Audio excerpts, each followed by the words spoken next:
So the questions start to come. How does this affect Vero's playoff chances? Is this game a must-win game to get in? We'll get to those answers and more.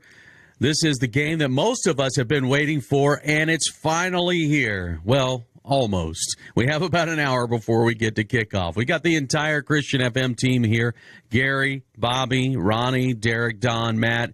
And, in fact, Matt is with our head coach, Lenny Jankowski, to talk about last week's loss to Martin County and getting ready for this major district showdown with Treasure Coast here tonight at home. Matt?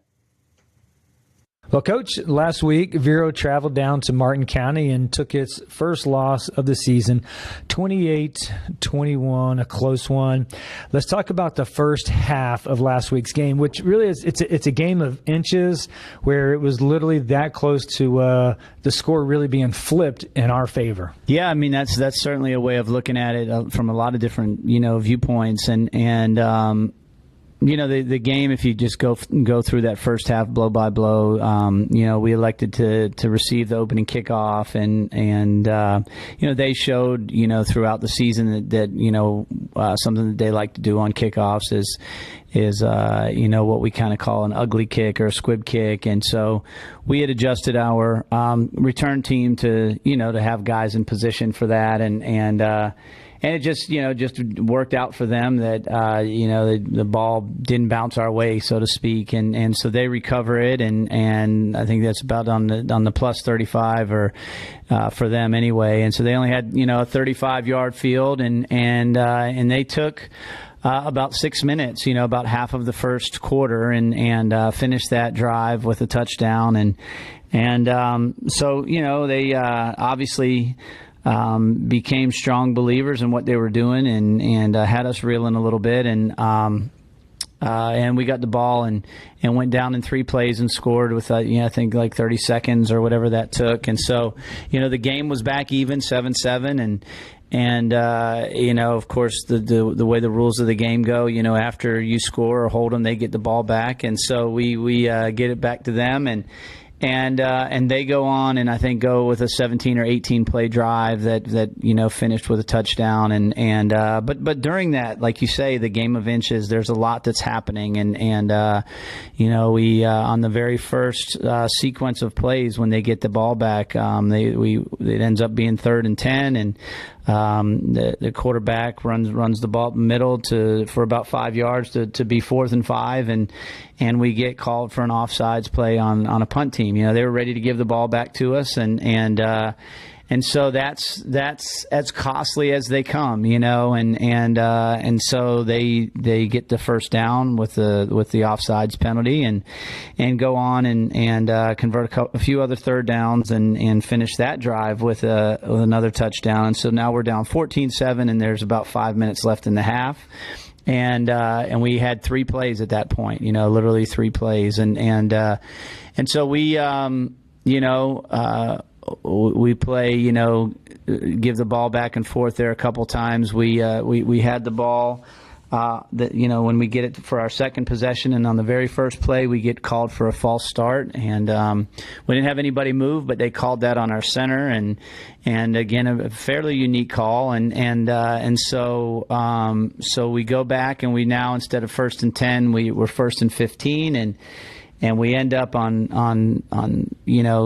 having to punt the ball with it being 4th and 2 or 4th and 3 at that point. And so, the big lesson there is without the 5-yard penalty, of course, it's a 1st and 10 and you're rolling and things are moving. But we, because of where we were at and where we were at in the game as well, as far as time and all that, we elected to punt there and we ended up getting it back again, and the same kind of deal. We were 3rd and 10 on that next possession, and get an 8-yard gain, and it's 4th and 2, and again, get the ball back to them. So this is all happening with 5 minutes left in the half, and then we get it back the last time, during that drive, our quarterback Tyler Aronson, banged his hand on a helmet, and is a tough kid, and went back out there the next possession and missed a throw, and they get a turnover, and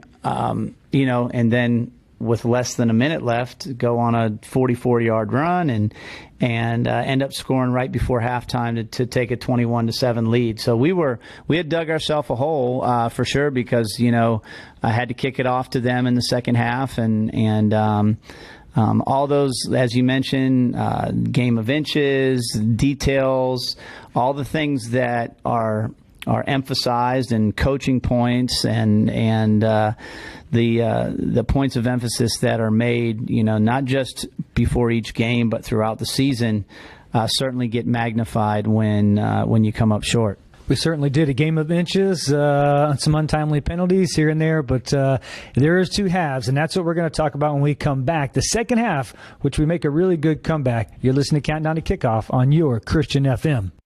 The Tripp family, GNC, and the Miracle Mile are crazy about the Vero Beach Fighting Indians and their fans. Joe and his staff have over 2 decades in the supplement business and know all about sports nutrition, along with vitamins, herbs, weight loss, and wellness products. GNC also offers meal replacements and testosterone support and tailors their products to meet individual needs. 562-2450.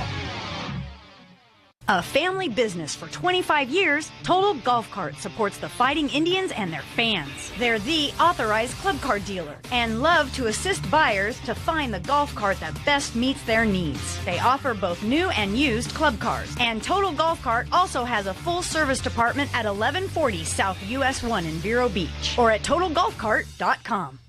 A septic system is only as good as the installation and maintenance. Reliable Septic is the name known along the coast for being the professionals who install and service these systems for both residential and commercial uses. They'll determine the on-site needs and design considerations for a complete wastewater treatment system, thanks to Reliable Septic Service. 772-562-4242. More Countdown to Kickoff by Cap's Pizza and Pub.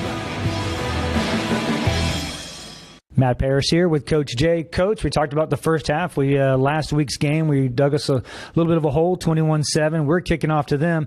We really need to stop by the D, and they come up big. And then Jake Whiteley does a great job. Yeah, so we went in at halftime, and there was really not a lot of panic. Just for a lack of a better way of describing it, some calmness in that on the offensive side of the ball, we felt like that we were getting what we thought we were going to get. We had a lot of good looks and thought that some things were happening. We did feel like we were losing the battle up front a little bit. So some things were addressed and adjusted a little bit, but felt like we had some good stuff. And then defensively, we felt like we needed to do a little bit better job, especially on third downs, and get them off the field and get the ball back to the offense. And again, some adjustments and just some points of emphasis and try to clean some things up. And we come out as you mentioned, and we hold them to a 3-and-out.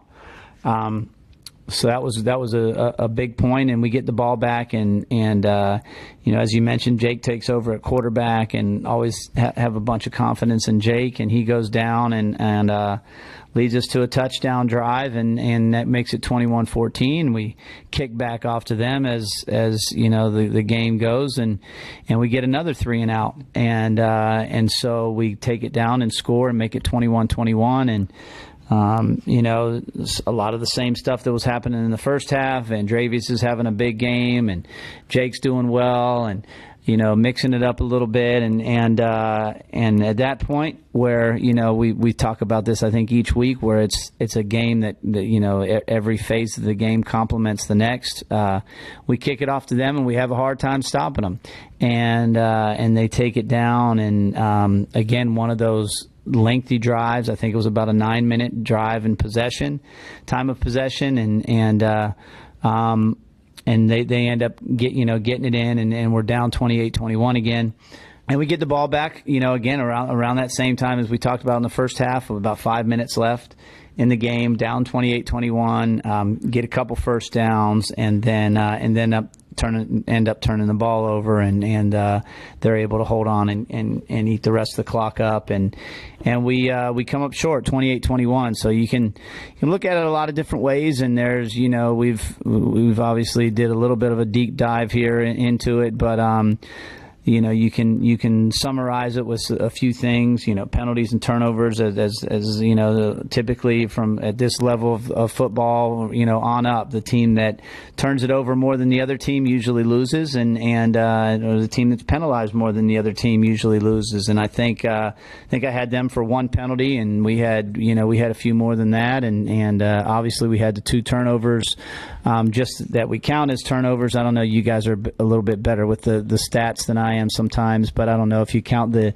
kickoff as the first kickoff. I don't think gets ruled as a turnover, but in all actuality, it gets them an extra possession and gets us reeling a little bit. So certainly wasn't our best game, and I think it was and I haven't discussed this much with the Martin County staff, but I do think it was arguably their best game. So we get their best effort. We don't play our best game.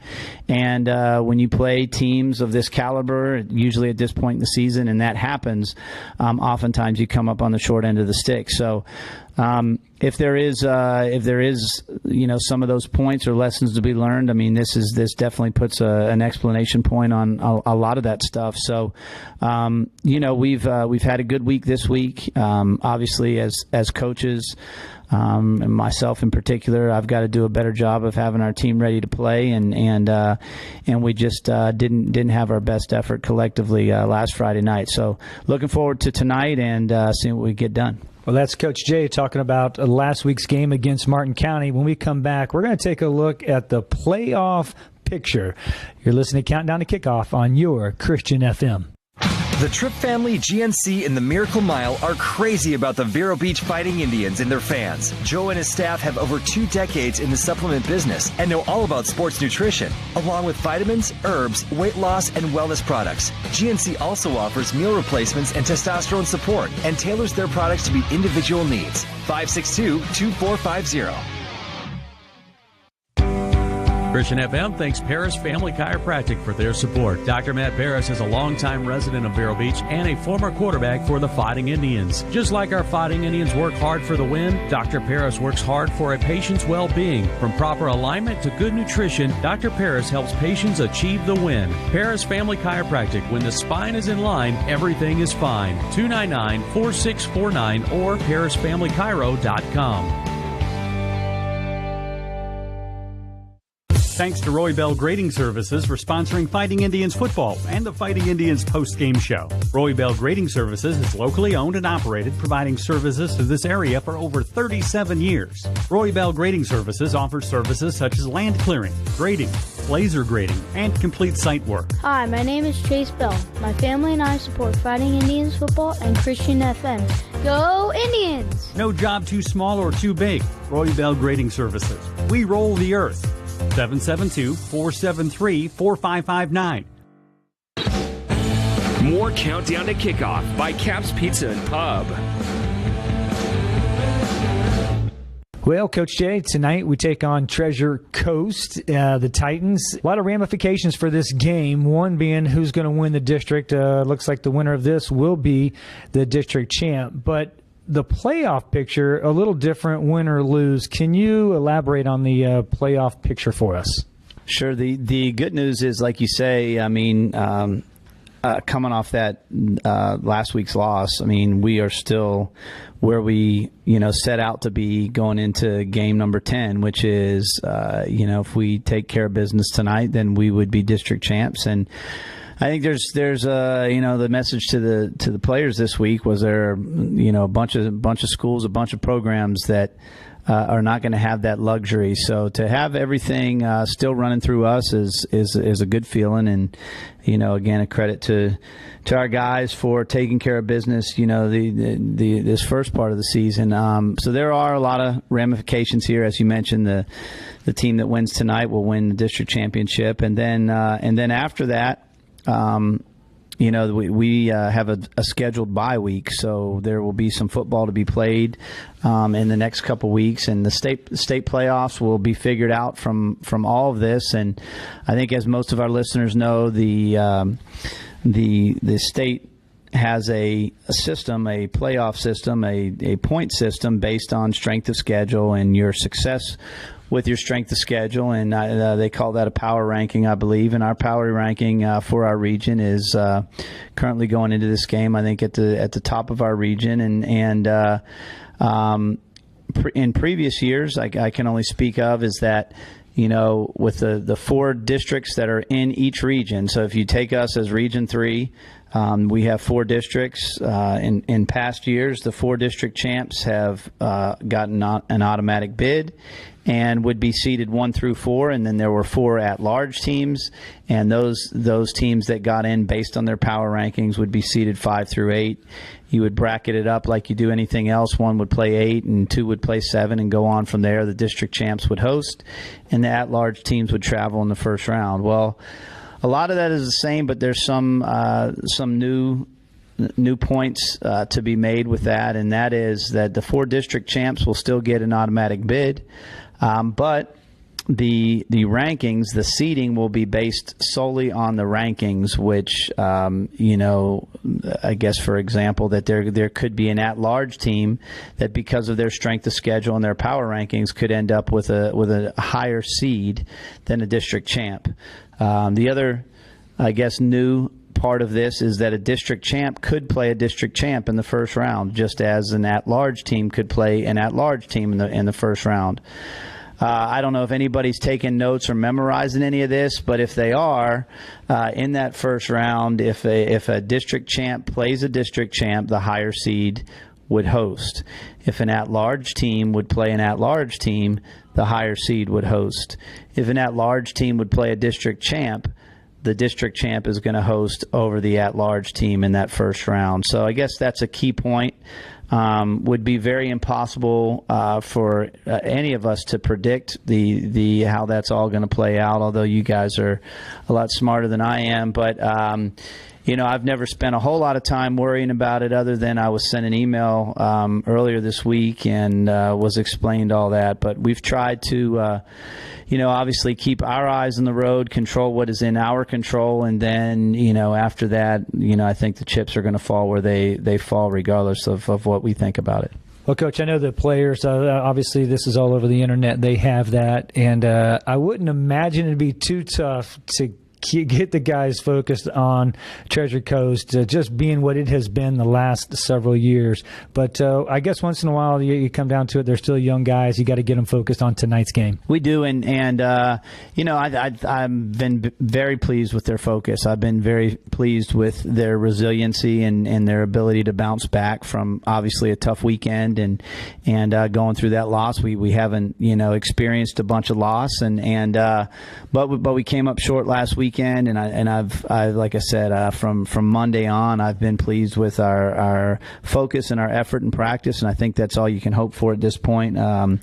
I'm very lucky and blessed to have a bunch of great kids to be around each and every day, and get to root for them hard on Friday nights. And like I said, we're going to give it a go tonight. We've got obviously a huge challenge, but we're excited about that challenge. Our players have never backed down from a challenge, and surely looking forward to seeing what we can do tonight. That's Coach Jankowski talking about the playoff picture. When we come back, we're going to take a little deeper dive into tonight's opponent, Treasure Coast. You're listening to Countdown to Kickoff on your Christian FM. Hi, JW from Barker Air Conditioning. These hot and humid days sure do take a toll on your air conditioning system. Barker Air Conditioning offers our ESA annual or semi-annual maintenance plans to keep things in good working order. Barker Air Conditioning, servicing Indian River County since 1959. Christian FM is proud to welcome a new business coming soon to beautiful downtown Vero Beach, Downtown Dipper. Downtown Dipper is a step back in time to an old-school ice cream shop, serving 24 flavors of hand-scooped ice cream, a family-owned and operated ice cream shop. Downtown Dipper, opening soon. Thanks to Downtown Dipper for supporting Christian FM and the Fighting Indians. HBS Glass is a proud supporter of Fighting Indians Athletics and Christian FM.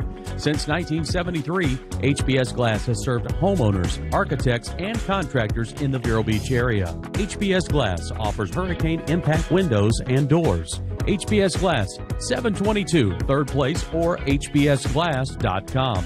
Thanks to HBS Glass. More Countdown to Kickoff by Caps Pizza and Pub. Welcome back to Countdown to Kickoff. I'm Dr. Matt, hanging out with our very own Coach Lenny Jankowski.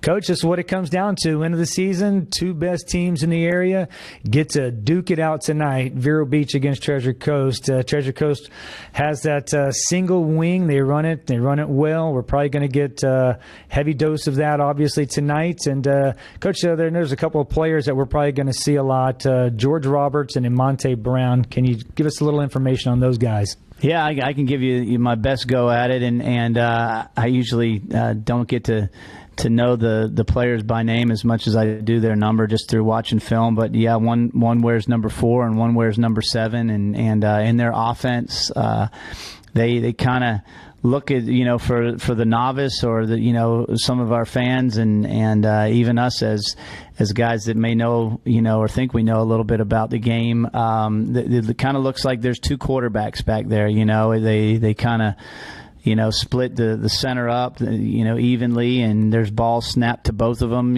just depending on, what the play is. And so number 4 and number 7, stand back there behind the quarterback, and for a lack of a better way of describing it, in a shotgun look, fairly close to each other, and they snap them the ball, and they run their offense. Their offense, as you mentioned, is a single wing offense. They've got a enormous offensive line, some really big guys, some talented offensive linemen.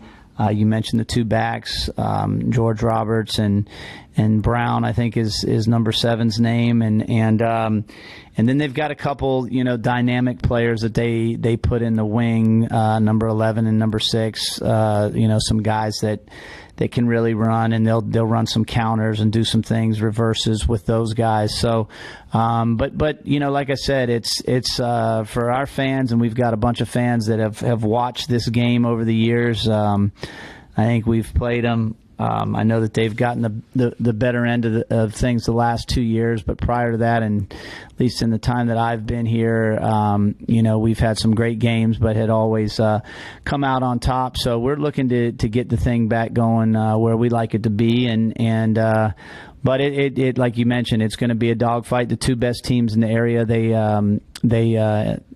really do a good job. I've got a lot of respect for Coach Jones and his staff. His players have bought into this style of offense, and they do a good job of running it and executing it. So it's not by accident that we've been able to say, just as you described this game, it seems like the last 5, 6, 7 years in a row that these are, the top two teams in the area coming down to this game. So proud to be part of it. Really looking forward to tonight's matchup. It really, has all the makings of a great game. Some contradicting styles, some very talented players on both sides, and like I said, I have a lot of respect for the coaching staff. Switching sides to their defense, any players we need to keep an eye on over there? I wish there was just, a couple players that we need to keep an eye on. I think the last 2 games, I don't think either team has gained a first down against their defense. And I was at the one game 2 weeks ago against Fort Pierce Central, and for certain they didn't gain a first down in the first half, and I think maybe in the second half got some things against some of the younger players, but and then this past week against Centennial, I think Centennial finished the game with negative offensive yardage. So we've got our hands full, and they run around and do a great job on defense. I think a lot of times that's just kind of how it goes. You can say that for probably a bunch of teams, that the defense gets overlooked because of the style or the efficiency and the effectiveness of their offense. But they are a very, very talented defense at all 3 levels. But it starts with that D-line. They've got a massive D-line and some very talented players. So we've got our hands full. And like I said, I'm proud of our guys, and always betting on our guys, because we, our guys put a lot of time into it, and really looking forward to it, and going to give it a go tonight. Well, Coach, as always, we appreciate you sitting down with us. We'll let you get back to your players, and we'll be right back with more Countdown to Kickoff. Hi, JW from Barker Air Conditioning. These hot and humid days sure do take a toll on your air conditioning system. Barker Air Conditioning offers our ESA annual or semi-annual maintenance plans to keep things in good working order. Barker Air Conditioning, servicing Indian River County since 1959. Since 1980, the Village Beach Market has been that local store on the beach filled with friends that always has something for everyone. And we've been Fighting Indian fans for generations. From fresh baked goods to prepared foods to chef-inspired lunches and dinners, our slogan says it best, simply better. We're online at villagebeachmarket.com. The mission of the Fighting Indian is excellence, teamwork, and consistency. The same holds true for the McCall Agency, Inc., a local independent agency and broker and fourth-generation resident of Vero Beach. To learn more about their insurance products and risk management, Christian FM supporter Ron McCall can be reached at 772-473-6856, and their site is McCallAgencyInc.com. Proudly serving the Treasure Coast since 1956. More Countdown to Kickoff by Caps Pizza and Pub. And welcome back as we get set for Week 10, and it's Vero's regular season finale. And boy, is it going to be a good one. Treasure Coast is here tonight to take on Vero Beach in a district showdown. This is for the title tonight. If Vero Beach can win, they get the title. They got to lock into the playoff bracket, and we'll talk a little bit about that in just a moment. As we've got John Santucci from USA Today here, along with Gary Parris. I'm Paul Tipton, and thanks for joining us here tonight. Treasure Coast, John, played arguably maybe the hardest schedule in the state of Florida here. Their record comes in 3-4. Gary and I have talked about this on our podcast before that, hey, don't let that record fool you, because this team is no joke, man. These guys have played some tough competition, and they've been in those games, too. It wasn't like it was total blowouts, really. No, the only game that I think you'd go, wow, they really didn't play the way that maybe we thought they would was Seminole. And I think more that was a matchup thing. Seminole likes to go vertical a lot. I think you might see that tonight from Vero Beach, but they throw a lot of vertical passes. Obviously, Treasure Coast can only simulate so much of that in practice because they just don't do that offensively. So that was the only game, though, where you go, man, that really wasn't that good of a game. Jesuit was a point on the road. St. Thomas Aquinas, they shut them out for a half. I think you take a lot of pride away from that, even in the loss. Yeah. Osceola, they played a sloppy game, but they only lose by, I think it was 14-5. You're talking about one of the probably top 15 schedules in the state of Florida this year. You know, when you talk about Vero Beach offense and Lenny Jankowski, you talk about Irv Jones and the Treasure Coast offense, it's such a contrast. But what is similar is these guys have found a way to win and make their teams a powerhouse and someone to be feared. Yeah, you know, and I love it. I love this game. It's one of my favorite games of the year, and I would love to hear from you guys. Every game, I think, you know, we can probably unhatch this secret. If you score more, you're probably going to win, right? Gary's key every time. But with this game, I don't think about it from an offensive perspective. I always come at it as whoever makes more stops will win. And I know it gets you to the same result, but these offenses are so dynamic in their own way that I put the onus on the defense, not on the offense. I feel like both offenses will score. You're right, John. The difference is that this offense at times can go down and score in 3 minutes. Their offensive drive can be 8 to 10 minutes on their scoring drive. That makes a big difference because you don't get a lot of possessions change unless you get a turnovers. You create turnovers, you get those possessions. And the thing about when you play Treasure Coast, you must figure that they're going to score 3 out of 4 times when they get the ball if they're playing good football. So that means you've got to score 4 out of 4 your possessions that you got. If you only get 3 or 4, you better score every time. That's the way I look at it, is the defense will make a difference in how this game turns out, because both teams are capable of scoring points if if they got a good drive and they can continue to make the plays, and it's a battle of the trenches. Yeah, absolutely. And to the point, last week against Martin County, John, Vero Beach had opportunities defensively to force a 3-and-out, and either a penalty or a good play by Martin County kept the drive alive and ultimately resulted in a score. And Coach Jay even talked about it in our coaches show over the week that, look, if our defense does this and makes these stops, it's a different ball game altogether. Same thing with Treasure Coast. Right, and obviously, though, this week, your preparation's so different. than any other week of the year. And I think it's the hardest week of preparation more than any playoff game. Doesn't matter because you don't see this offense. Your keys, whatever your keys were for weeks 1 through 9, you throw them out the door, right? Because you have all different keys. You're looking at different things. They're going to disguise who has the ball. They're going to do spinner series.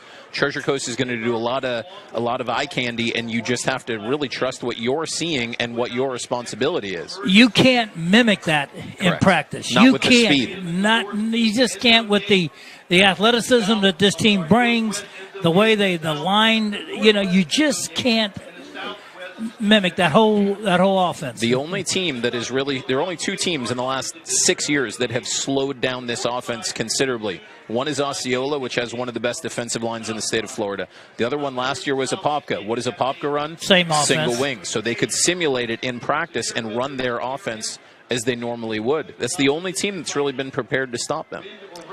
As you follow recruiting, what do you hear about Treasure Coast as far as recruits from this team?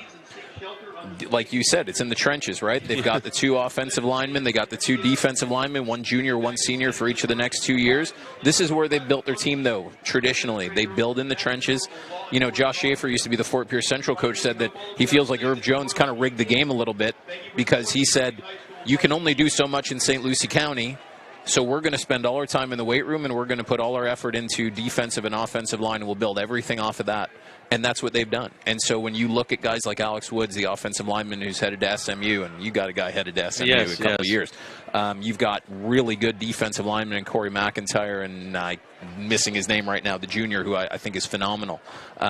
They've got those big guys that will disrupt things or move the pile. They always have that overhang tackle in their scheme that just seems to be a guy who's a bulldozer.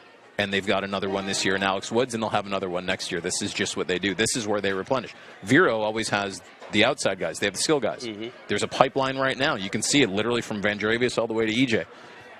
This team's just built completely differently. And that's one of the things I love about this game. It's Ali Frazier. It's close fighting versus that guy who's going to stay on the outside and just beat you up. I love this game because it's so contrasting styles. Absolutely is. We're going to step aside for a minute. We're going to come back and talk a little bit more with John and Gary about the playoff brackets. What is that going to mean for Vero Beach and Treasure Coast? How does this game affect all of it? We'll be back right after this. The Tripp family, GNC, and the Miracle Mile are crazy about the Vero Beach Fighting Indians and their fans. Joe and his staff have over 2 decades in the supplement business and know all about sports nutrition, along with vitamins, herbs, weight loss, and wellness products. GNC also offers meal replacements and testosterone support and tailors their products to meet individual needs. 562-2450. Perkins Pharmacy in Vero Beach is glad to be a supporter of Christian FM and to help put Fighting Indians football on the radio.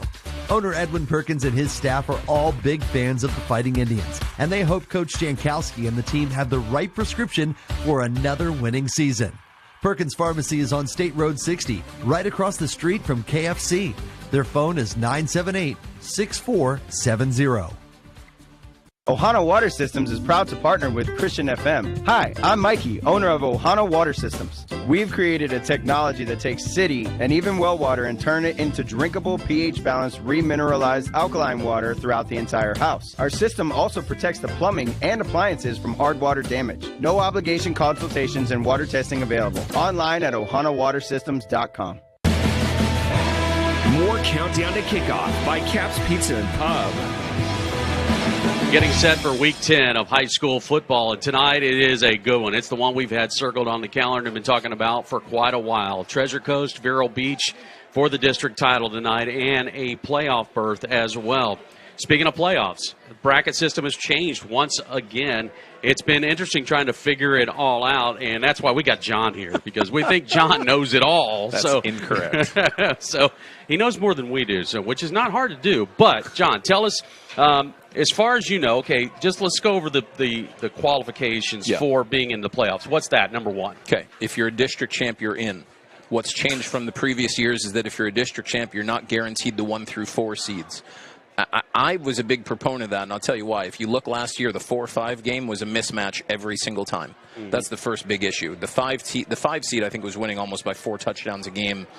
I'd say 7 out of 10 games. That your 4-5 game, that's your 7-10 game or your 8-9 game in NCAA bracket. That should be one of the best games. Yeah. So they wanted to do that. The second issue you had was if the 5 seed is the best at large, then the best at large team is playing the best district champ in the second round. We've seen that with Vero Treasure Coast a couple times, right? Where they're or maybe just once, a couple years ago, where they're playing. No, twice. We've seen it twice in the last 5 years, where they're playing in the second round because the bracket forces the best district champ to play the best runner-up.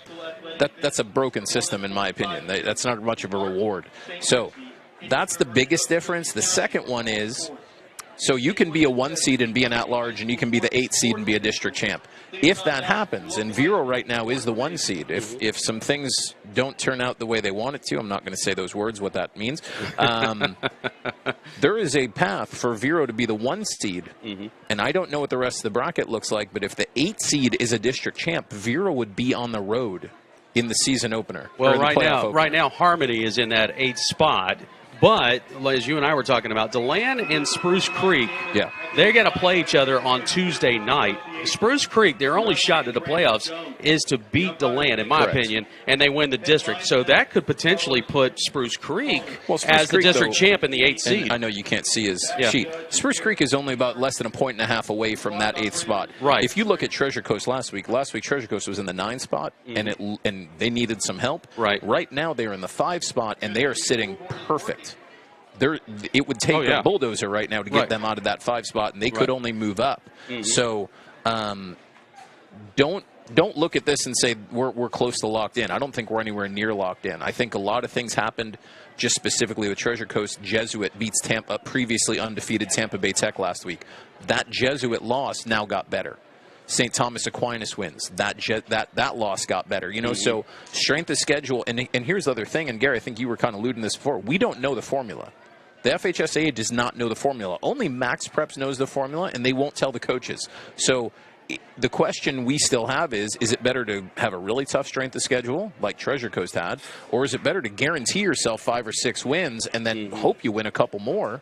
And the answer is we don't know because they have not said. And I'm not trying to be like, conspiracy theorist. No, but we don't know it the is formula. an interesting point. So like last week, Martin County beats Vero Beach. Right. Okay, so when you look at the week prior, the playoff brackets had us at the 1 seed, Martin County at the 3 seed. Nothing changed. Right. So you go, okay, what's the value in the win and what's the value in the loss? And you still don't know. And again, the goal is, and I think this is where the human element comes in, is we go, that team A beat Team B, therefore Team A should be ranked higher. I think that's how our brains work. Right. This is trying to take the full body of work and say, who has earned the top seed? Vero was undefeated before that. They had some nice wins, Miami Palmetto, Palm Beach Gardens, Centennial. You had some wins that look really good in Ledger, right? Right. And so overall, what the FHSA is saying right now is their body of work looks better than Martin County's body of work. And I'm not debating that. I'm just saying that's how we got to this point. So the question is, though, Osceola's right there. They've been right there all year. Again, very similar to Treasure Coast. They've lost some games, but they've lost to all loaded teams, and they've got some nice wins on the schedule. In fact, they beat Treasure Coast game 1. So Osceola would not surprise me if they find a way to get into that top spot. They were the number 5 last week. Now they're the number 2. The moral of all this is we have no idea what it's going to look like next Sunday when it gets announced. True. Yeah. Very true. So yeah, very true. And, the bottom line is still the bottom line. Win, and you're in. And, Gary, we were talking about this earlier. It's like, okay, Vero Beach, you're sitting at the top spot right now. The easiest thing to do is win tonight. You got the district title. You pretty much probably lock yourself in the number one seed. And here's the other thing. The flip side of that equation is Treasure Coast would be a 3-win team going into next week's game at Chaminade, which I personally believe is the best team in the state of Florida. I've seen them 3 times. They are loaded plus. So if you go into the playoffs and your record is 3-6, are you really comfortable that you're going to be one of those 4 at-large teams? The strength of schedule is fantastic, but if you lose all of them and you lose to Vero, I just feel like we're looking at a very different picture in 8-9 days, whatever that is. I agree. I think it can be a very slippery slope here for Treasure Coast. So incentive on both sides of the ball, as you would imagine, not to mention just the overall rivalry brings incentive all by itself. All right, we're going to step aside. John, thanks for joining us, man. It's always a pleasure. Yeah, hey, we're going to step aside. We got more to come as we get ready for this game tonight. Countdown to kickoff continues right after this.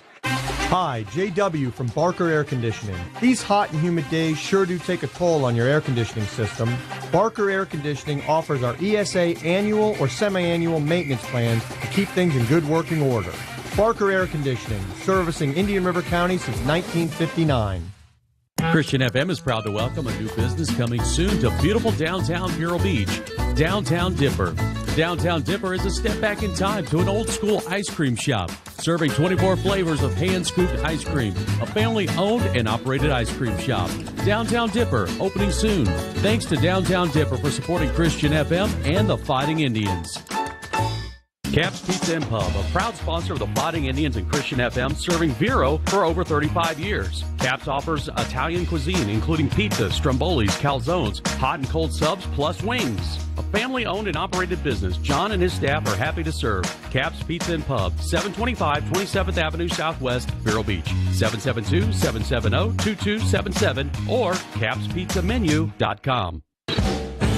More Countdown to Kickoff by Caps Pizza and Pub. And welcome back. We're getting set for tonight's district showdown. Treasure Coast, Vero Beach at the Citrus Bowl and Billy Livings Field. I'm Paul Tipton, and the guys down on the side will be Dr. Matt Paris and Ronnie Self. So let's go check in with those guys, and we start with Ron. Hey, Paul, it's a good night to be back home in Vero tonight. Slight breeze blowing, shouldn't affect the ball game at all, but nice night for football. The field's in good shape. Hasn't had anything on it for a couple weeks, so field is in good condition. Defensively, look for Vero to probably change up their defensive front tonight. You may see them in a 4-man front, a 5-man front, a 6-man front.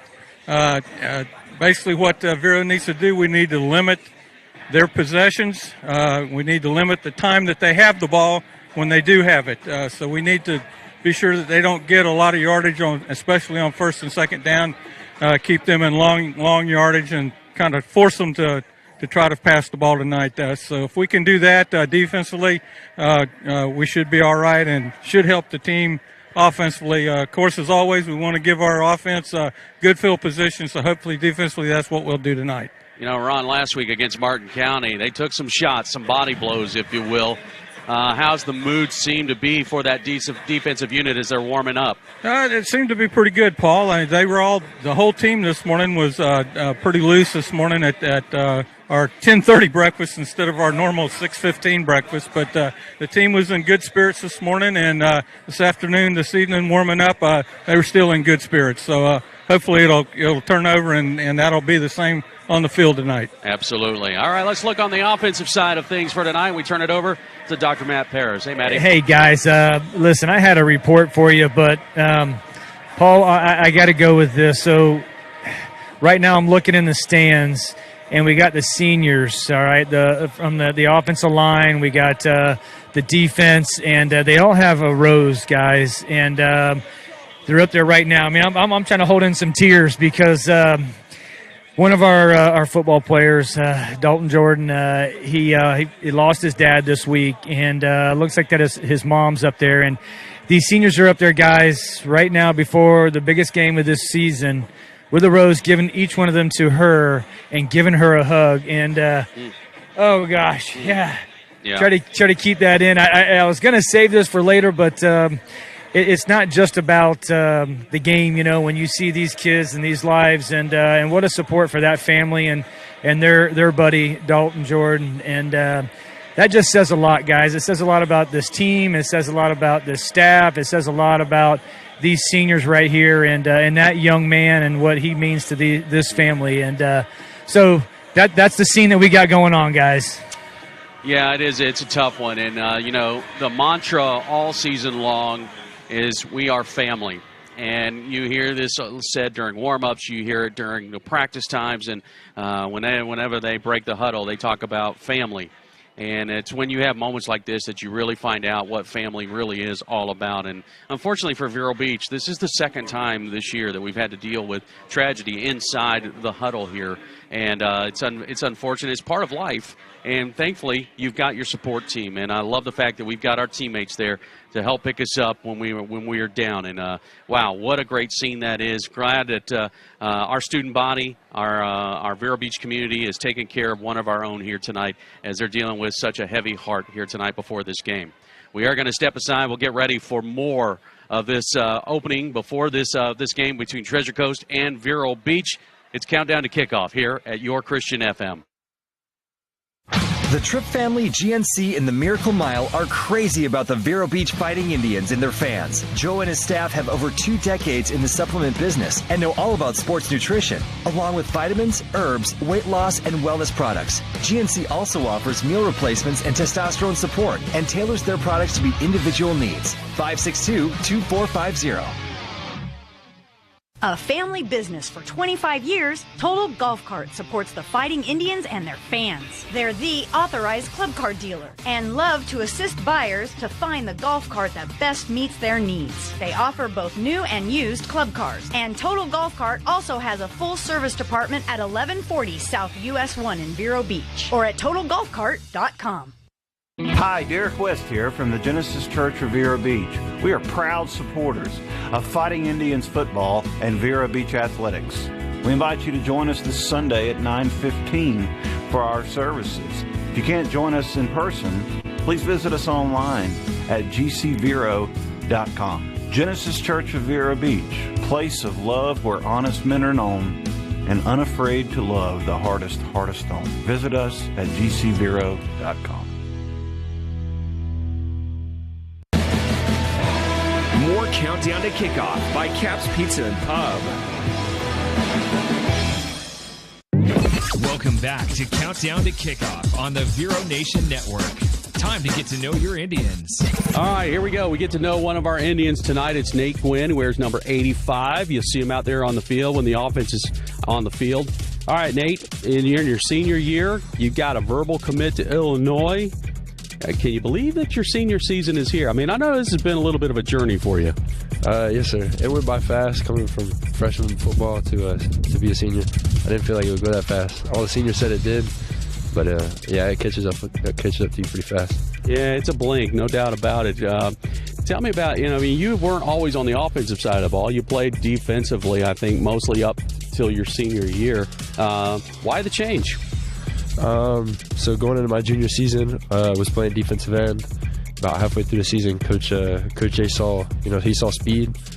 I think we were out here actually throwing footballs, me and Ephraim Floyd, and I caught a go route. And he said, "Why don't you come over to tight end?"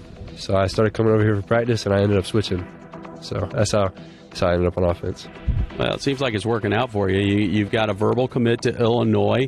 Tell me about that. I know a little bit about the backstory. You went up there for a camp, and they liked what they saw, so they gave you a little bit of an offer. But tell me about that time of going up there and what the camp was like.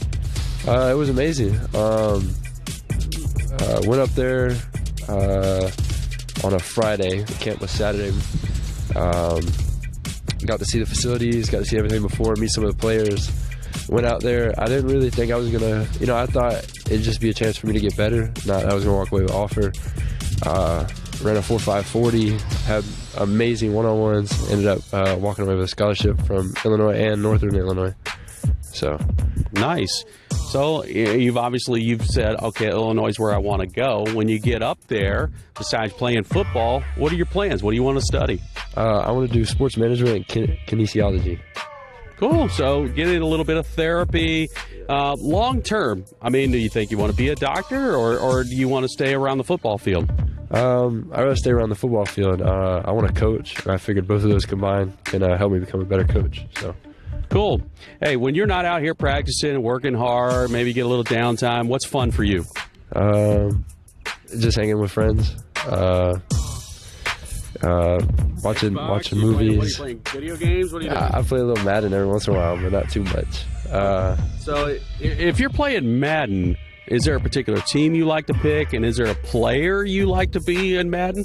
I'm a big Steelers fan. I just always have been. Okay. But my favorite player is Shannon Sharp, so I can't really say he was on the Steelers. No, he went on the Steelers, the Broncos for a long time, and then the Ravens. So you and I were talking a little bit about that. Your favorite player, Shannon Sharp. So, if you want to be Shannon Sharp, obviously, weight room, you got to hit the weight room, and you got to learn a little trash talk. You got any trash talk in you? I do. I tend to think I'm pretty nice unless you start trash talking me, and then we'll start talking. But other than that, I'll just go on my way. All right, we know about you. You've always got, you got family support. So tell me about your family. I've got my dad, Jason. I've got my grandma, Patricia. And I've got my sister, who doesn't currently live with us now, but she was before, Gabrielle. So those are the ones really behind me at the house. It's cool. It's good to have support, isn't it? Yes, sir. Absolutely.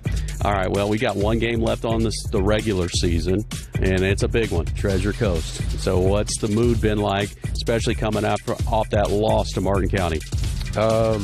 We just want to dominate. Martin County runs a very similar offense to TC, and I think that tested us. So I think defensively, we just want to get that, show who we really are, and that was just a bad game for us.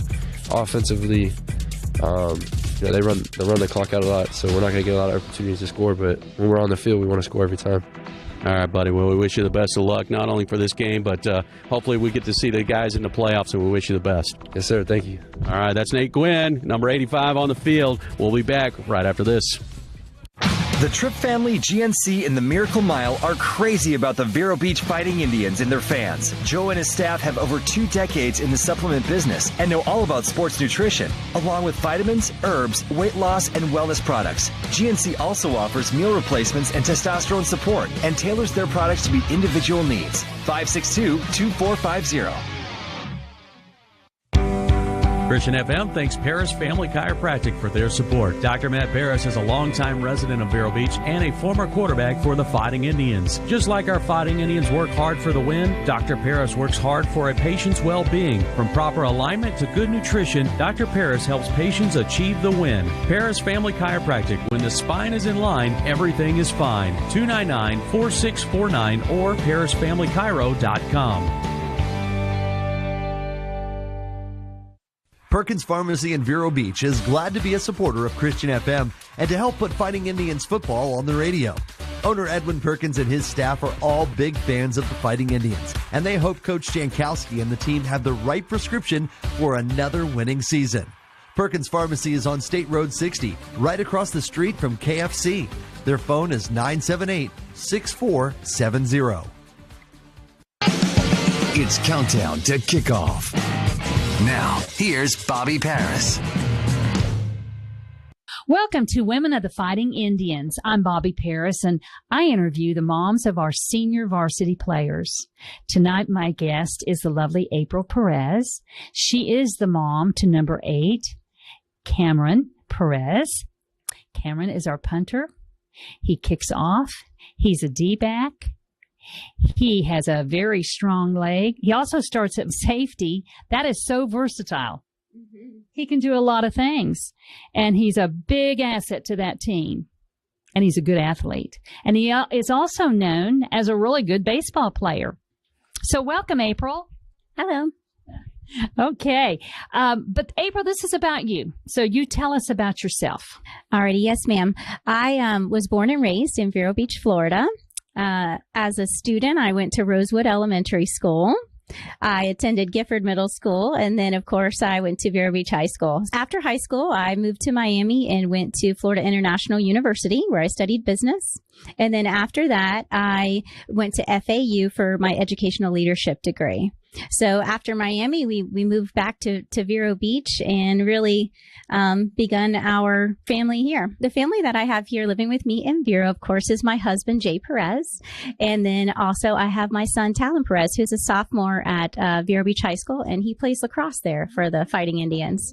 Currently, I work for the School District of Indian River County. I am a coordinator in the Curriculum and Instruction Department. So interests that I have are I love reading books. I love going to the beach. Of course, raising 2 young teenage boys, getting them through high school is definitely work that I have to do every day. So I would say, yeah, my interests are reading and of course, spending time with the kids and watching them play sports. And you know what? Raising 2 sons and working full time. That's pretty much how your interest goes. Right. You know, but you know, this time of year is very busy. And we've had some crazy time with the storms and kids in school, out of school, and you are part of the school system, so you know how that goes.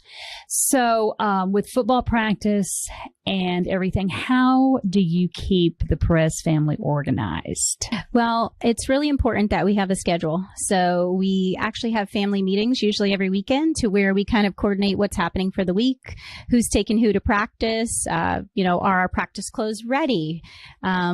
What sort of snacks do we need for practice? And it just takes a lot of coordination. I can tell you that my mom, Debbie Nicotra, their grandma is a big asset to our family, because if I can't take them to practice or pick them up, my mom will be there to help us out. So it's definitely a family affair when it comes to coordinating and getting to all the different practices, school activities that they have to do. So I would say it takes a village. Okay, I think that's great. But it is a busy time in the fall. We just pack everything in, with even holidays. So we are sports fans.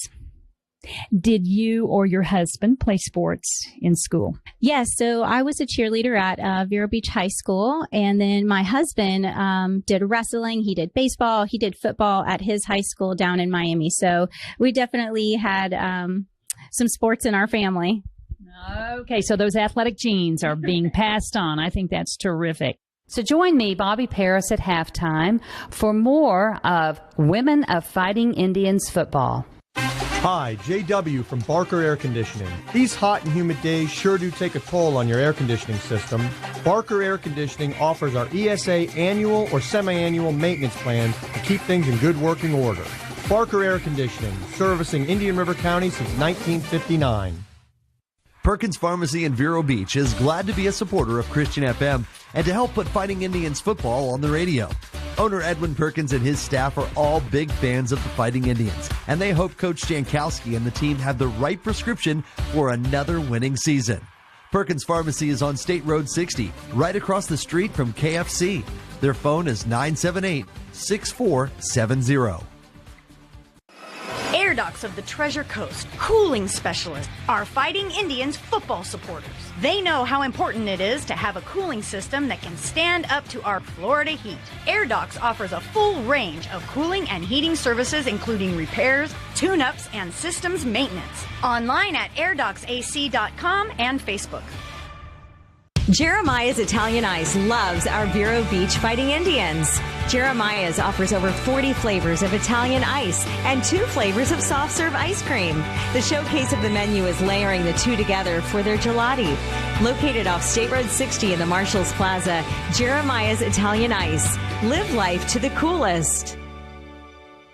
A family business for 25 years, Total Golf Cart supports the Fighting Indians and their fans. They're the authorized club card dealer and love to assist buyers to find the golf cart that best meets their needs. They offer both new and used club cars. And Total Golf Cart also has a full service department at 1140 South US 1 in Vero Beach or at TotalGolfCart.com.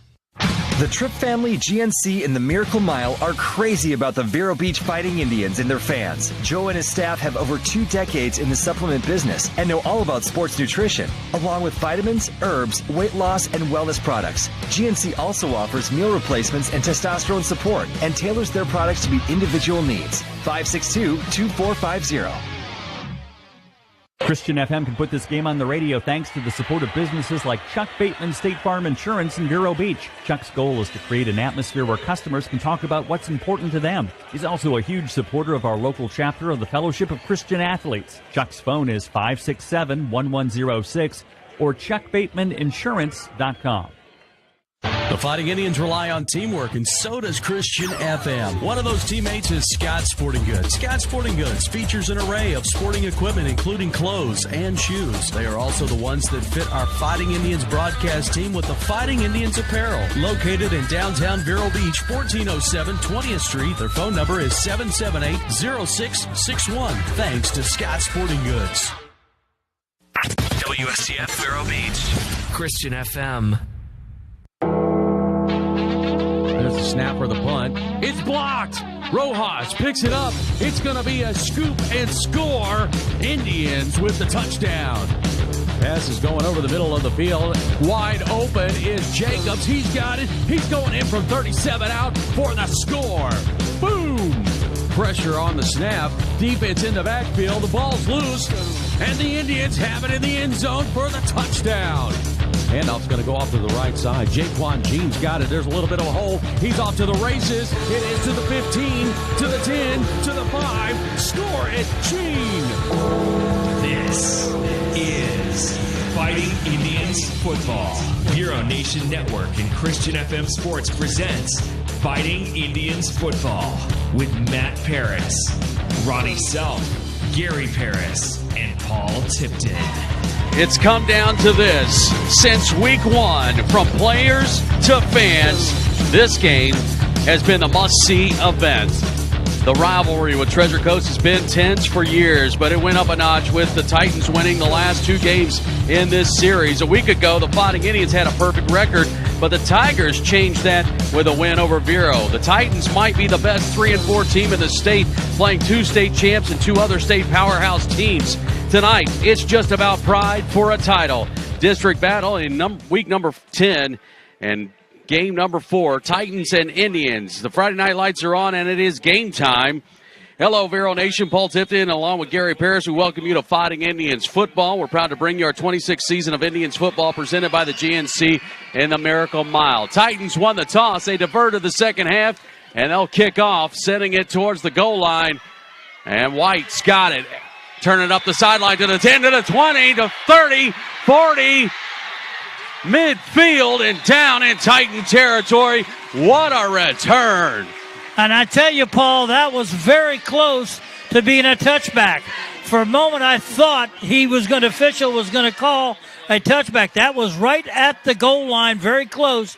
But we saw E.J. White's athleticism right there. The question tonight, who's going to be replaced Tyler Aronson tonight? Is it going to be Jake Whiteley, or is it going to be E.J. White running this offense? Well, number 11, E.J. White, will be on the field right now, lining up in that quarterback position. And he's going to have a 4-receiver set. Twins on either side at midfield. Swing pass, and a little far out in front of Dre. Incomplete. Bring up second down. They were going to run a little what I call a swing screen on that one out there. You got Smith and you've got Willard blocking on that side, and the pass was just out in front. A little bit of nervousness there for the freshman, EJ. Fighting Indians up front. It's Benitez, Paris, Batchelor, Stevens, and Jordan. Going to swing out left side. Keeper by White off the right side is good for about a 3 to 4 yard gain. It's going to bring up 3rd down and 7 for the Indians. Went in behind the big guard, Chase Stevens, on that right side. Direct snap to White, and White takes off and follows his guard. And right there in that situation, picks up about 3 yards. Another big 3rd down situation again for the Indians this year, and especially in a game like this. You win, you're in. Put the ball at the Titan 47-yard line, 3rd and 7. Wiley in at quarterback now on this 3rd and long. Twin receivers on the left, Twins on the right. Looking to throw. Pass, caught, Woolard, 1st down. He ran just a quick out from his slot position. Now, you notice what the quarterback did on that, Whiteley.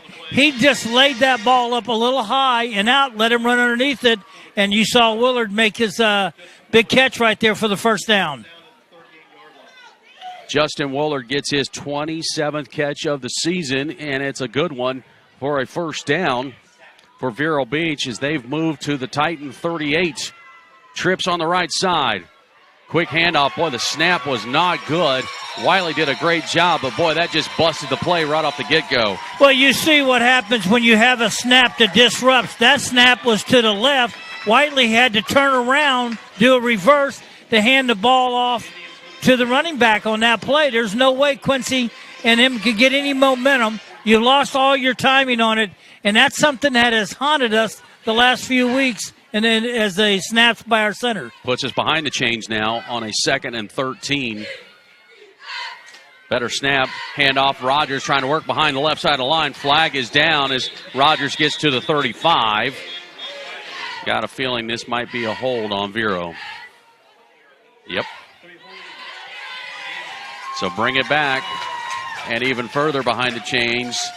It'll be about a second down and probably 23 to 24.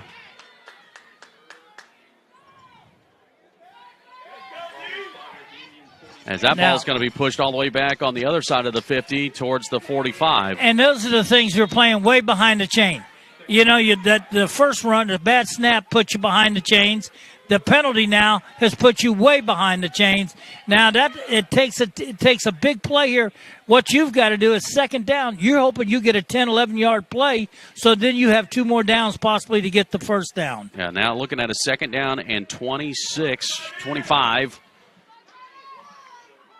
Trips left side. Handoff is Rogers off the right side, but really not much there. Minimal gain. Third down and long. Yeah, that's something that Vero's going to have to do this game, Paul, is to try to establish a running game. And now you got third and a long. You just don't want to create a turnover here. Whiteley set from the gun. Clock's at 8 minutes and 37 seconds. Good to see that clock working again here at the Citrus Bowl.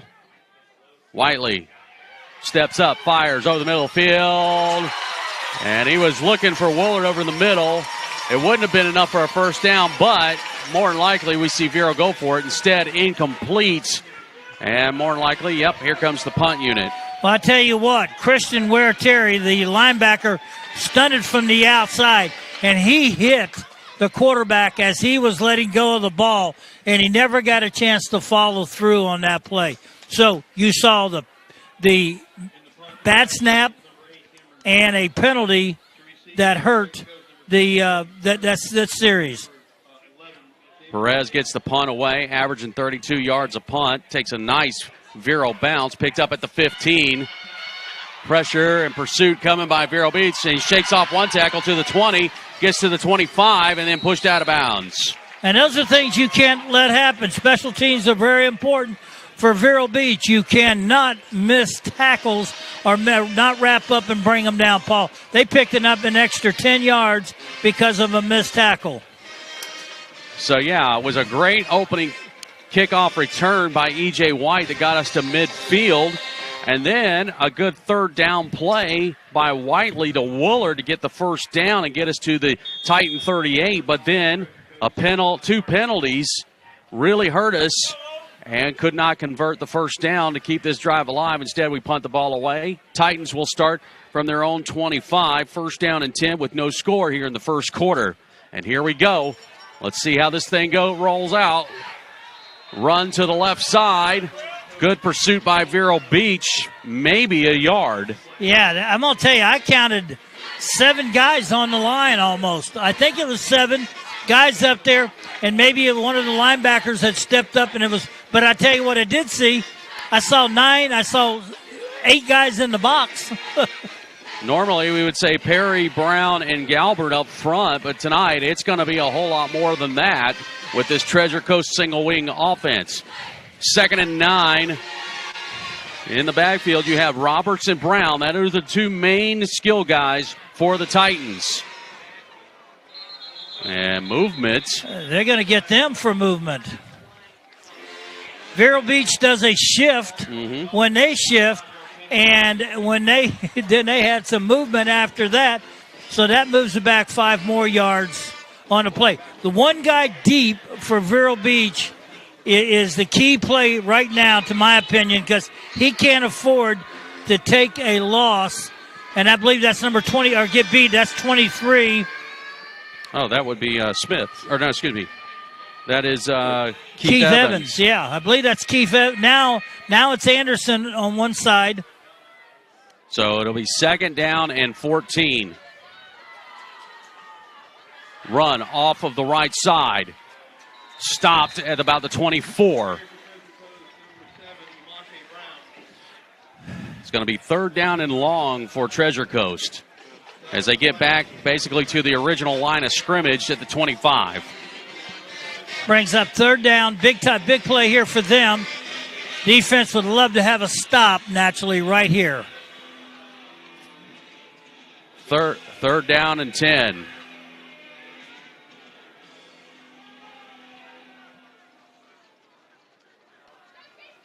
Vero, a little shift. They're going to try to run off the right side, and nothing going there as the Vero Beach defense stops them.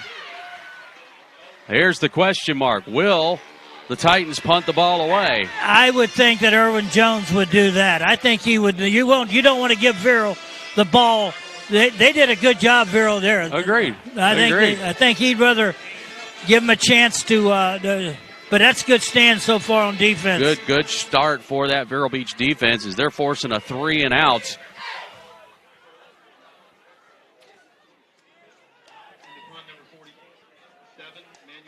So Manuel Jermaine DeLeon set to punt the ball away. A little lopsided punt around midfield. Take a little bit of a tight and roll to the Vero 45-yard line. So we've got no score here in the first quarter. We got 5 minutes and 38 seconds to go, and it's been one possession each. Now Vero Beach will see if they can capitalize on their second possession of the night as they'll start from their own 45. And with that, let's go down the sideline, check in with Matt. Matt, give us an update on what's going on with quarterback situation. So, guys, right now, EJ is on the sideline with ice on his shoulder. The doctors didn't look like they weren't given the ominous sign, but they definitely wanted to get some ice on his shoulder. So I don't know if he's going to return tonight. I wouldn't put him out of return, but he is definitely out. So right now we got a one-man show. This is going to be the Jake Whiteley show. And that's where we go with what we got on the sideline. Okay, there you go. So Whiteley will take the reins here with Vero Beach tied up with Treasure Coast at 0. First quarter, they took a quick little water break here. And the offensive unit will make its way back out. So it looks like we're going to set up trips on the left side with Jacobs, Smith, and Woolard.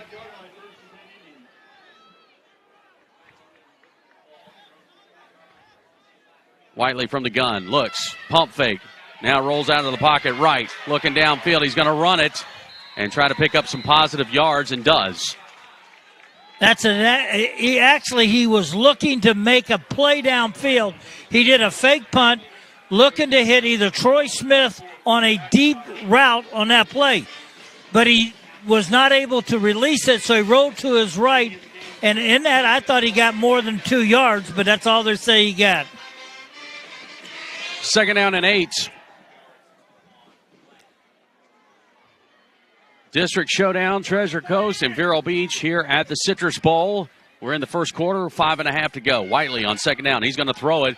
Finds Smith, and Troy hit immediately. Tried to shake a tackle, but he does pick up positive yards, and it will be a third and relatively short. That ball was a long thrown pass from the right, close to the right hash to the left hash over the other side of the numbers. He got there. Smith had it, but he'd like to have gotten it a little quicker. Brings up third down and about 3 yards to go, Paul. Ball at the Titan 48. Third down, 3 yards to go. Handoff. Rogers off the left side. Quincy trying to push towards it. Boy, is he close. He's got it. I think they're going to give it to him. And a first down for Vero Beach. They get their second one of the night. And they're at the Titan 45. Good job. Good blocking by Paris on the left guard. And Benitez at left tackle. They did a good job. First and 10 at the Titan 45 with no score here in the first quarter. 4 minutes, 16 seconds and counting. We'll send trips to the right side this time. A single receiver on the left is Troy Smith. Low snap. Going for Troy Smith down the left side. One-on-one, and it's batted down. Incomplete. Good coverage by the Titans. And one Cardinal sin, you do not underthrow a fast man. unless you're throwing a back shoulder, and that was no back shoulder. He's got to lay that ball out there. And again, we may be asking a little too much on that play for the that would have been that was close to a 30-yard throw right there. And I don't know his limitations we haven't seen enough of them. We'll split it up this time. 2 receivers on either side for 2nd down and 10. Rogers in the backfield along with Whiteley.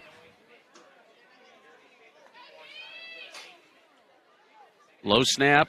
Whiteley fires. Ooh, boy, batted up in the air, and boy, Titans were trying to race for it. It's incomplete, and it's 3rd down. Well, what's not helping him is those bad snaps. Yep. That one he took right off his shoestrings, and what it does, it takes your eyes, and Matt can talk about this some other time later maybe, but it takes your eyes off the field.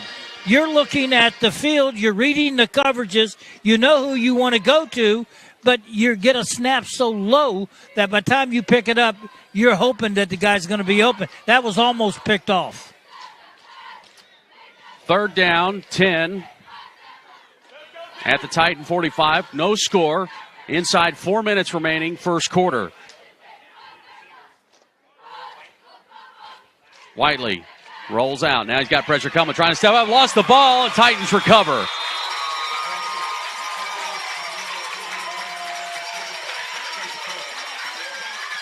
The Treasure Coast now is going to be on the plus side of the 50 at the Vero Beach 48. That's the cardinal sin right there. As a quarterback, you must protect the ball. As a quarterback, you can't beat your team. You can't be the guy that creates that turnover like that, because you could punt and we could flip the field again. Now they got excellent field position, and this is going to make a challenge here for this defense. All right, 1st down and 10. Titans massive shift to the left. Going to be a reverse. Off the right side, off to the races.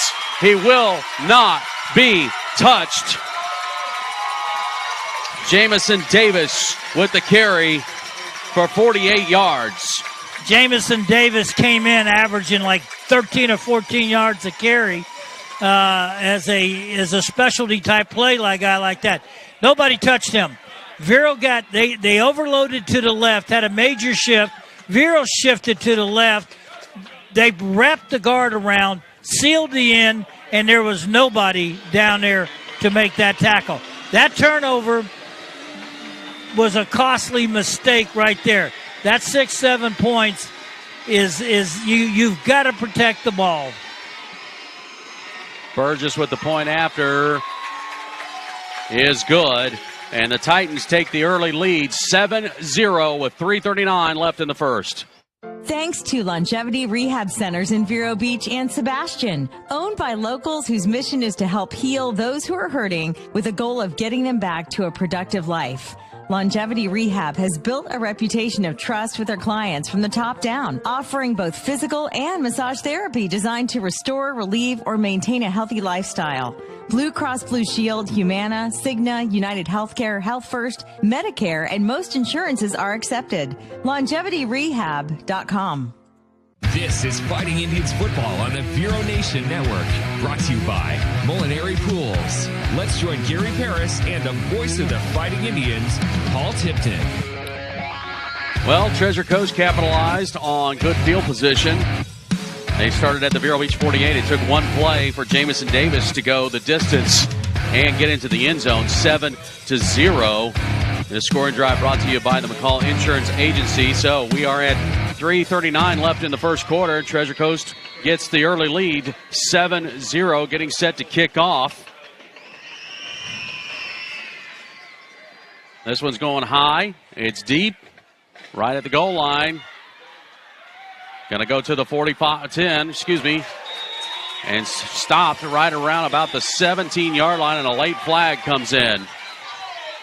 I believe that was number 45 for us, because E.J. White is not in the game anymore. That was Travius Taylor that got the hit as the linebacker and may have gotten a penalty, unsportsmanlike conduct.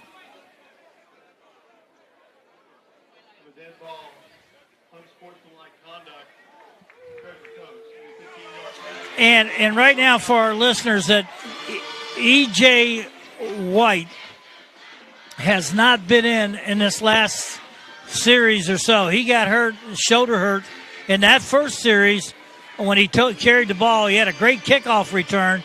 We don't know if he bruised his shoulder there, but we're being told it's a shoulder injury and that he's not in right now. That's why you see Jake Whiteley in there. And on that last play, Paul, I'm not too sure. Somebody either the team ran the wrong play or the quarterback ran the wrong play, because nobody was open on that play, or nobody, it just looked like a bad read. So we'll get with the penalty, we move up to the 33. Handoff off the left side, Rogers, and he'll get about a yard out of it. And that return on the kickoff was Antoine Frederick, who was in there because of the injury that Gary just spoke of with E.J. White. And Jake Whiteley in at quarterback. We're at 2nd down and 9 at our own 34-yard line, down by 7. Working our way towards 3 minutes left in the first quarter. Jake's going to fire left side for Woolard, trying to work around a screen or a block, but nothing there, and that's going to be a loss on the play. Well, again, it was a screen to the outside, a little slip screen. You got to get a good block from your wide receiver, but then you got to go to the outside. He's turning them inside. You've got to go to the outside. He turned right into where the wide receiver was blocking, and it didn't have much of a chance at that time, that play. So here we are again, behind the chains. Yeah. 3rd down and 12. We'll send trips to the right side. Whiteley, he's looking to go down the sideline, looking for Dre. Dre's over there, caught it. He's still on his feet at the 45, 40. Now they're going to rule him out. They're going to say he stepped out at the 45, and he was off. What a catch. Yes, he did. He went up. Now, that's a 50-50 pass they call. He gave either you got to get it or you give your guy a chance. He's got a 50-50, but with Trey, it's a little higher than 50-50. Picks up 24. They're at the Titan 45. Going to stack 2 receivers on the left side. Nope. Whistle's going to stop this one. And it'll be on Vero Beach and a false start. See, there you go again. Another penalty puts you behind the chains again. Now it's 1st and 15. You know, it's hard to get a first down with 4 downs. Now you make 15 yards, and you can imagine what happens on the other side. Those guys start licking their chops because they're going to come. So it'll be 1st and 15 at midfield. 2:11 to go, first quarter. Titans up 7-0 thanks to a 48-yard run by Jamison Davis. Whiteley steps up, fires, looking for his receiver. It's caught at the 40. That was to Woolard. Woolard ran a stick route, a deep, what do we call a little hitch route on that play as a slot receiver. He picks up about 10 yards on it, brings up 2nd and about 5. Nice little 10-yard reception by Woolard. Again, they're going to stack it over on this left side. Handoff, Rogers off the right side. He plows ahead for a couple of yards. He got in behind Chase Stevens and Silas Batchelor on that side, and Dalton Jordan was also on that. Good job blocking. It'll get him a good surge there. 3rd and 2. Another handoff off the right side. Rogers bursts through, and it's a first down. Good job. Right in behind Chase Stevens and Dalton Jordan on that. Those linemen got a great surge, won the battle, and you saw Quincy get the first down. Put that ball at the 34 of Treasure Coast. 1st down and 10. Indians down by 7 with 65 seconds to go in the first quarter. Wiley got hit. It's going to be intercepted as the ball bobbled up in the air. That one was not his fault. He got hit from the blind side, his blind side, and we just missed the block outside by the left tackle, Paul. And he just got around him, came in and hit him as he was releasing the ball, and that ball fluttered out of there. So that turnover there was not Jake's fault, in my opinion. That was just a breakdown on the offensive line. Brings up first down and 10 for the Titans, who get their second turnover of the night. There was a fumble recovery earlier, now an interception. And the Titans will start from their own 33. Run off the right side. That's Roberts this time, who gets to the 35. Robert comes in being their leading rusher. He's carried the ball 82 times for 527 yards. Coming into this game, averaging 6.4 yards a carry, has 7 touchdowns rushing. Second down and 8.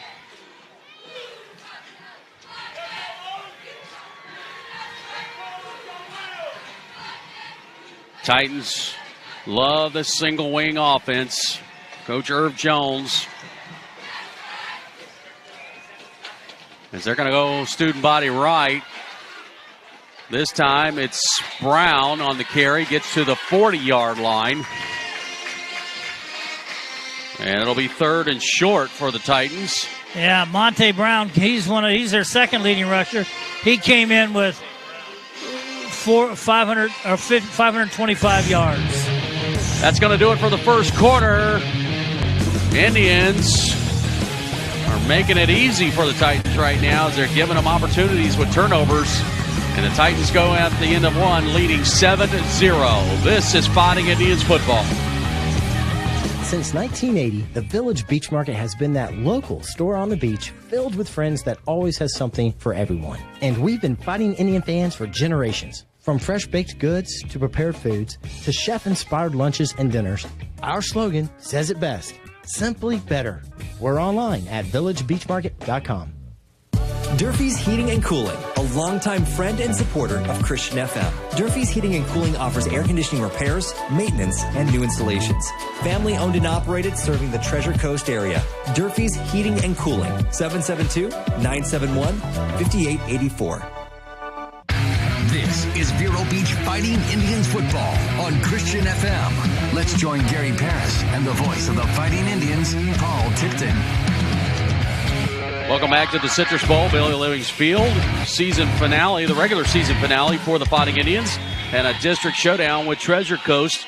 As we start the second quarter, Treasure Coast leads 7-0 and looking at a 3rd and 4. Handoff off the left side. Midfield, tripped up. I think he got a cramp. Might have, because he was off to the races. Either a cramp or an injury there. That is a Monte Brown, and he's still down. I think when he made his cut, either he got a cramp in his leg. I think it was a cramp. And if you ever tried to run with a cramp, thank goodness for us, because he was off to the races. He was gone. Yeah, he was gone. He was going to the house. Yeah, that's a cramp. They're good. They're helping him off right now. Whoa, did he have a cramp?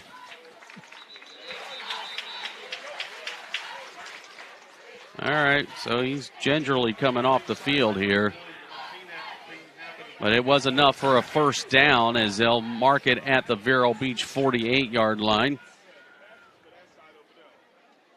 Yeah, I don't know, Gary. Might be a little more than a cramp. Might be looking at a hamstring. The way he's kind of holding that leg. I'm going to put my money on a cramp. First down and 10 from the Vero 48. Roberts, keeper off the left side. And nothing going. Now flag's going to come in. There's going to be a block in the back as Wesley Donnell come flying over. He got hit in the back by Shamari Pettigrew. Well, we'll mark that one off and give him another first down here.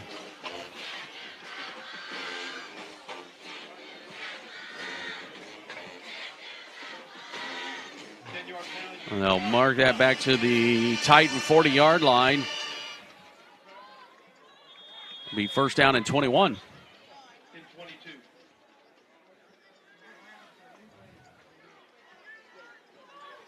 Got 11 minutes, 25 seconds left in the second quarter. It's a 7-0 lead for Treasure Coast. Now looking at a first and 22. Off the left side. Be about a 6-yard gain for the Titans. Davis with the carry. That's one of those direct snaps. The quarterback goes to his right. Then he hands the ball back to his left. running back coming back the other way. I love the double. It's a misdirection play. So it'll be 2nd down and 16 now coming up for the Titans. Be good if the Vero defense can stop here and force a punt and see if maybe the Vero offense can get back out. They have some rhythm, Gary. These couple turnovers have really killed us so far. Absolutely. All right, we got a timeout. We'll take a timeout as well. 10.5 to go in the second quarter. We'll be back. The Fighting Indians rely on teamwork, and so does Christian FM. One of those teammates is Scott Sporting Goods. Scott Sporting Goods features an array of sporting equipment, including clothes and shoes. They are also the ones that fit our Fighting Indians broadcast team with the Fighting Indians apparel. Located in downtown Vero Beach, 1407 20th Street. Their phone number is 778-0661. Thanks to Scott Sporting Goods. Christian FM can put this game on the radio thanks to the support of businesses like Chuck Bateman State Farm Insurance in Vero Beach. Chuck's goal is to create an atmosphere where customers can talk about what's important to them. He's also a huge supporter of our local chapter of the Fellowship of Christian Athletes. Chuck's phone is 567-1106 or chuckbatemaninsurance.com. This is Vero Beach Fighting Indians football on Christian FM. Let's join Gary Paris and the voice of the Fighting Indians, Paul Tipton. District Showdown here tonight. This is for the title for District number 12 in the 4S League.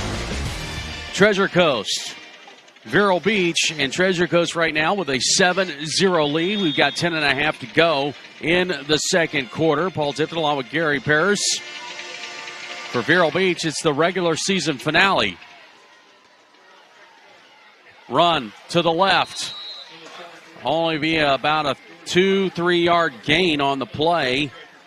It's going to bring up 3rd down and about 13-14 yards. Good job by Gene Galbert that time, along with Keyshaw Campbell coming across there to make that tackle. But Galbert did a nice job from his defensive line position.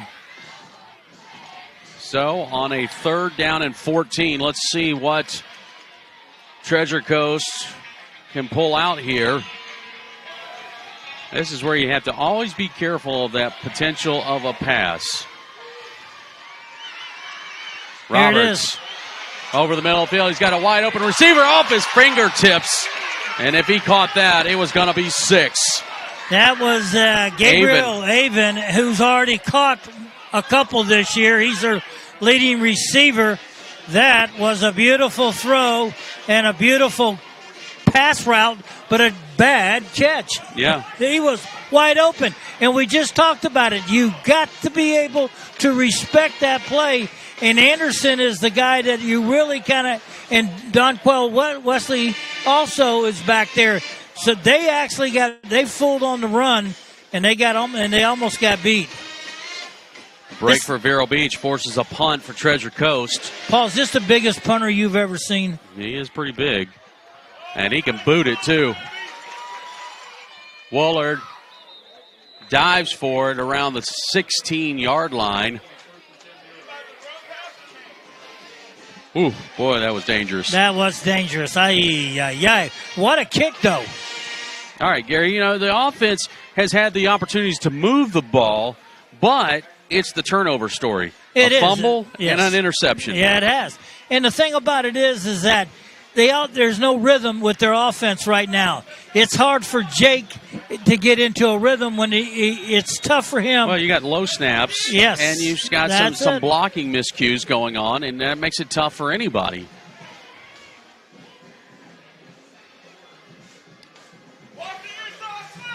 All right. I'm not sure if we got our right personnel out there, but seems like we got some confusions. We do not have the play clocks tonight, so hopefully we're not in danger here. Wiley takes the snap, hands off the left side. We'll get to the 20-yard line, a pickup of 2. He's 2nd and 8 for Vero Beach, and Rogers on the carry. And one of the hardest things for a running back had to do is have your offensive lineman come over and help you, the one that may have missed that block. Just make the block. 9-10 and counting in this second quarter. It's a 7-0 lead for Treasure Coast. Vero Beach really needs to string some plays together here. Let's turn this into a scoring drive. Twin receivers on either side. Wiley looking to throw. Steps up, fires over the middle. Dre's open over the middle to the 40, 45, 50, 40, 35. Still on his feet and stopped at the 25-yard line of Treasure Coast. Absolutely great protection that time by that offensive line. They gave Jake Whiteley a time to find number one. Now, number one started in a slot and moved across the field, and he got hit. That's a big play, about 50-some-odd yards. 55. Wow, that's a great throw. First down and 10. Whiteley again looking to throw. He's launching it off the right side, looking for Jacobs over there. Goes up, jump ball. It's caught in the end zone. Touchdown. How about that? 26-yard touchdown catch for Vondravius Jacobs.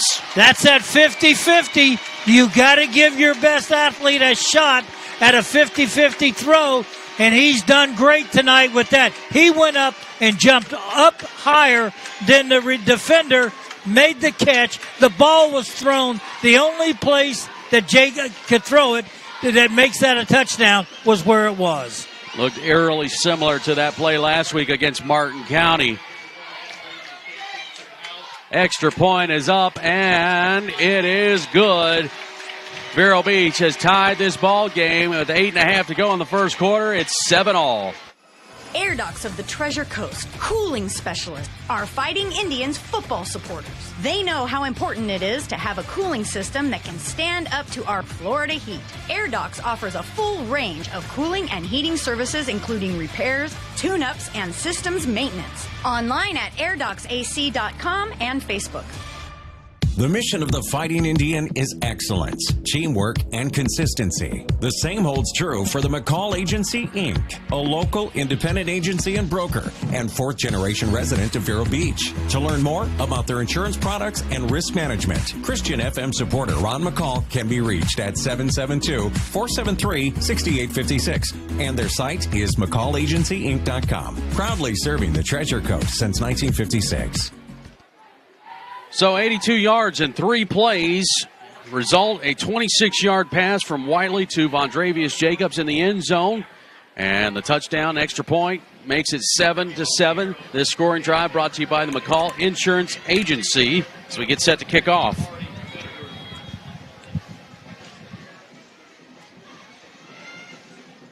Whiteley, 7 of 9, 126 yards, and a touchdown and 1 interception so far on the evening. Perez boots it towards the right side, inside the 5. Return to the 10, to the 15, and stopped right there is Keyshawn Campbell in the gang right there. That was a good enough kick, a high kick that had hang time on it, allowed the special teams, especially Keyshawn Campbell, to get down there to make that play. Spot that ball at the 17 of Treasure Coast. How about that explosive play, Gary? I mean, yeah, Dre over the middle of the field for 55 yards and then another 26-yard bomb into the end zone. Unbelievable. Again, I love the 50-50. You teach your quarterback to throw it up, allow your best receiver to go up and get it. No, looked like there was some movement.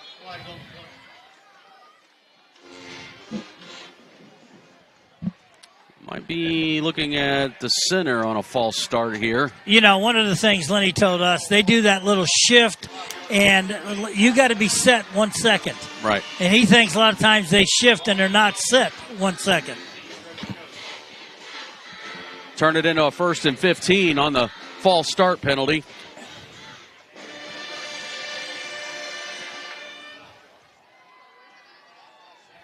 That ball will be backed up to the 12-yard line.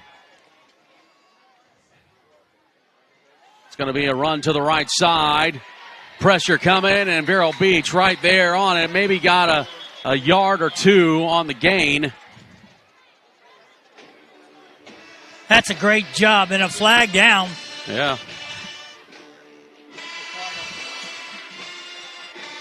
You may decline that one depending on what kind of flag or penalty it was. because they didn't get but maybe a yard or so on the play. Right.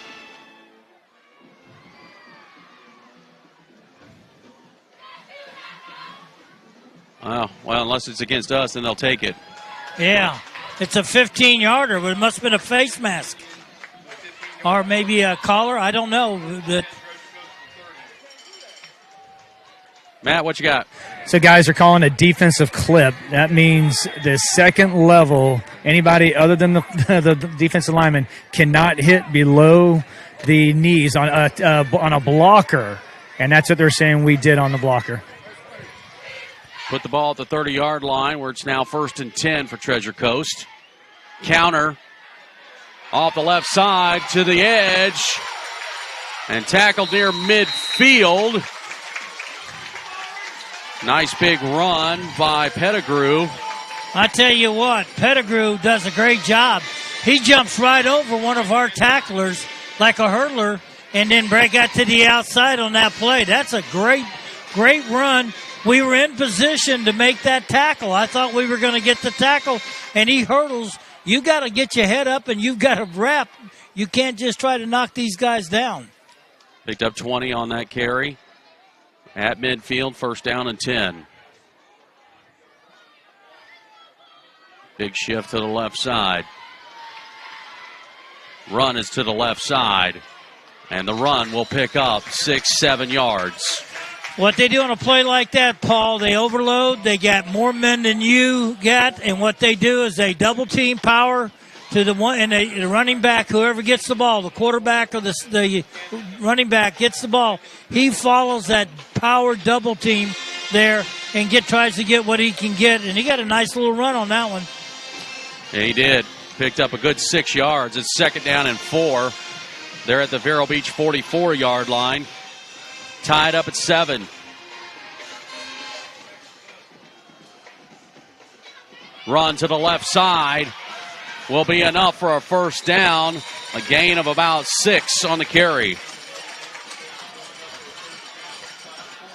Again, Jamison Davis is back in the ball game, so it must have been that cramp that he had that must be feeling. That was Brown. That's Brown. Yeah. Oh, okay.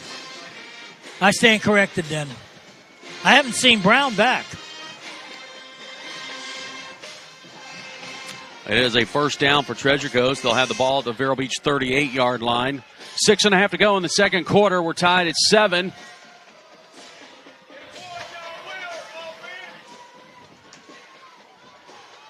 Up. Vero Beach jumps, and that'll be 5 easy ones for Treasure Coast. You know, you work, and again, you get into the heat of battle, and you make a little mistake like that, and sometimes that can be very costly for you on that play. You jump, they move, they're going to move. You know they're going to move. You've got to be disciplined. And I tell you what also Vero's done. They've moved back a little, if you noticed, when they were right out in front of us. They're like a yard off the ball almost. So it's 1st and 5 at the 33.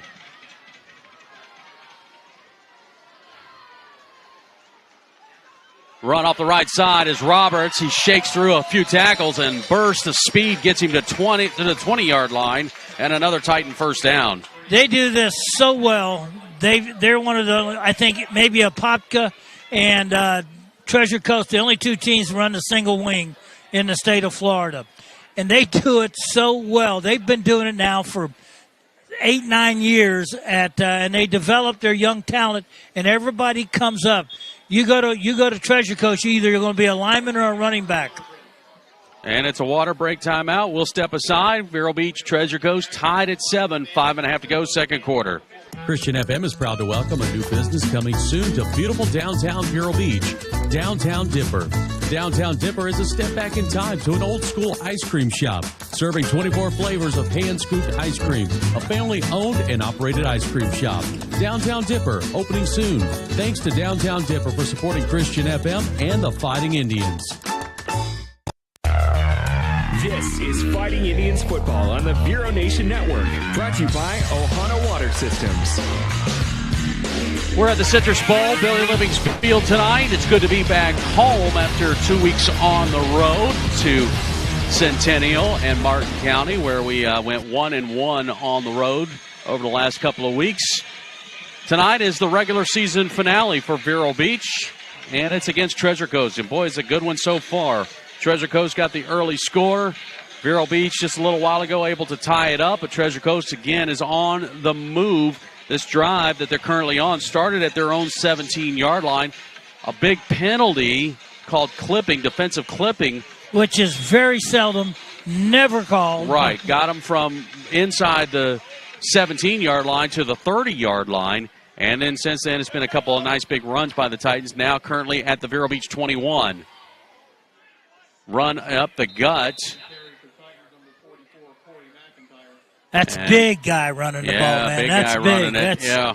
He's about 6'2" and weighs about 295 pounds, 85 pounds. And he's a punter, too. Yeah, but picked up about 4 yards on that play. And it'll be 2nd down and 6. They're in no hurry here right now. Sure. They get the ball to start the second half. So they would like to score here, take up a lot of time off the clock. Counter, left side, but tackled in the backfield. How about Bucky Rojas getting in there? That's a great job. That's a great job right there. He got in between the guard and the center, and he hit that gap, and he hit it hard. And that running back, he saw the ball, found the ball, and made the tackle. Loss of 5. It'll turn it into a 3rd down and 11 for Treasure Coast. With 4 minutes and 5 seconds to go before we get to halftime. Titans will be content, folks, to take both downs on this drive here to try to get 11 yards. Roberts, counter move off the left side. Nothing going again is, again, Rojas in the backfield. Yeah, you got to get – we had guys running downfield thinking he was already there. They're not finding the ball real quick. Rojas is. Yeah. Rojas is finding it very quick. Guys on the other side have got to find the ball. There's a lot of misdirection. So it brings up – it's going to be 4th down, and this is a big play right here for Vero Beach. It is 4th down and 11 on the no gain off the last play at 3rd down. 3:20 and counting. Vero Beach still has all 3 timeouts. So depending on what happens here on 4th down. Now, they're going to widen out wide receivers, Paul. I still think this will be a run. A reverse going to the left side, trying to get some blockers. And it will not be enough for a 1st down as Vero Beach holds. And it's turnover on downs. Yeah, that was a clever try to do the reverse around. And again, we had enough guys reading the ball, finding it, and came up and made that hit.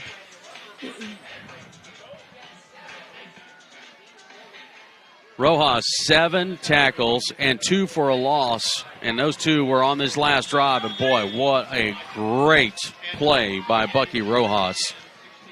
So Vero Beach is going to start from its own 16. We're tied at 7.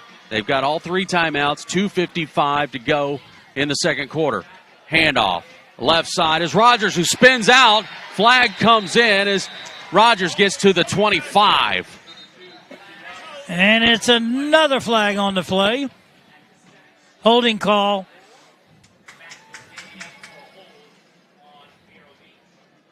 Actually, they're calling a holding call against. Oh, yeah, this face mask. It's going to be a face mask against Treasure Coast. Okay. At first, he put his hand up. Yeah, the way he looked like he was holding. He grabbed his wrist saying, oh, that's a hold. But it was a face mask call. Well, okay. So one big penalty deserves another big penalty. Here we go. Treasure Coast got one from us. They give one to back. And Vero Beach is at the 40-yard line. 1st down and 10 with 2:34 to go. Wiley looking to throw. Steps up. Pressure coming. And he's going to go down.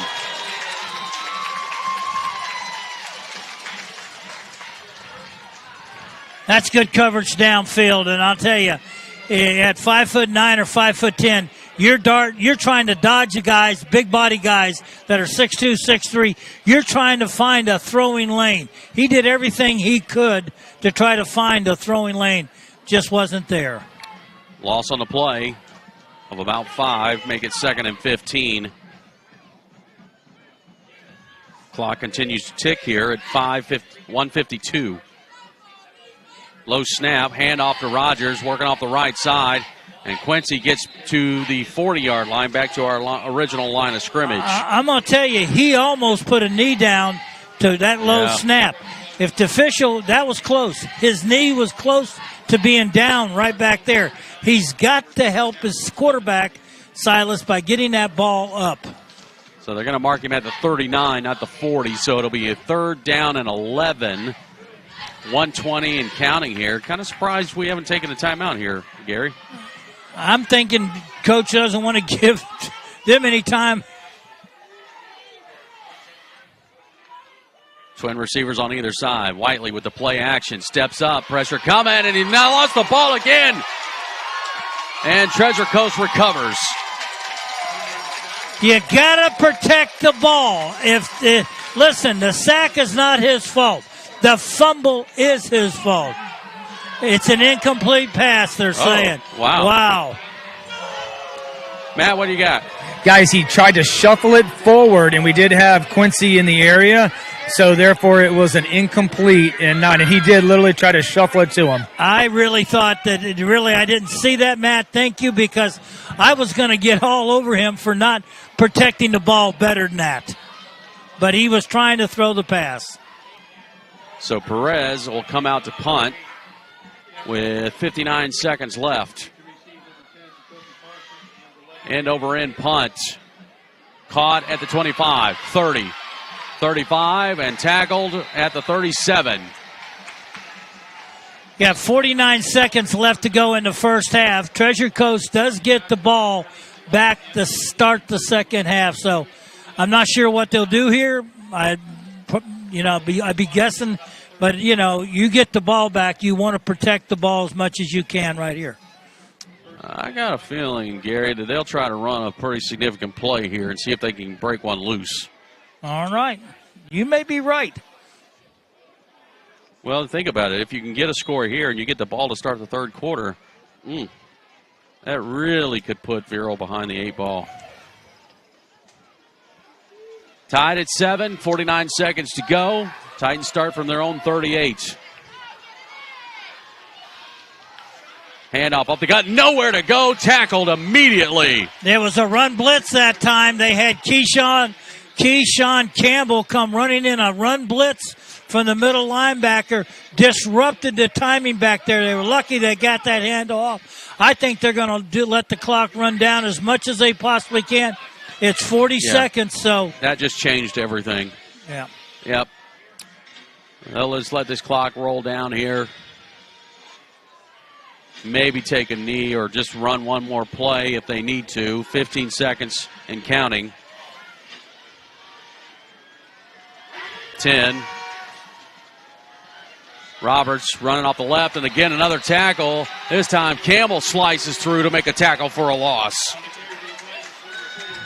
And that's going to do it for the first half of play. And we go to the locker room exactly where we started at the beginning of this game, tied. We're at 7 apiece here.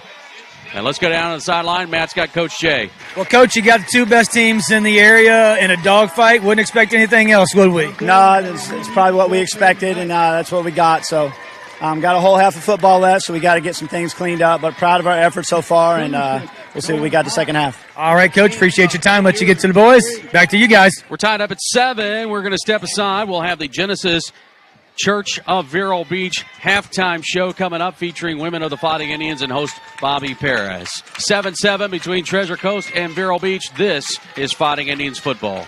WSCF Vero Beach, Christian FM. Hi, Derek West here from the Genesis Church of Vero Beach. We are proud supporters of Fighting Indians football and Vero Beach athletics.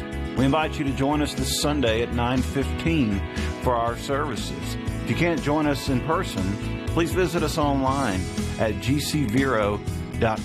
Genesis Church of Vero Beach, place of love where honest men are known and unafraid to love the hardest heart of stone. Visit us at gcvero.com. Hi, JW from Barker Air Conditioning. These hot and humid days sure do take a toll on your air conditioning system. Barker Air Conditioning offers our ESA annual or semi-annual maintenance plans to keep things in good working order.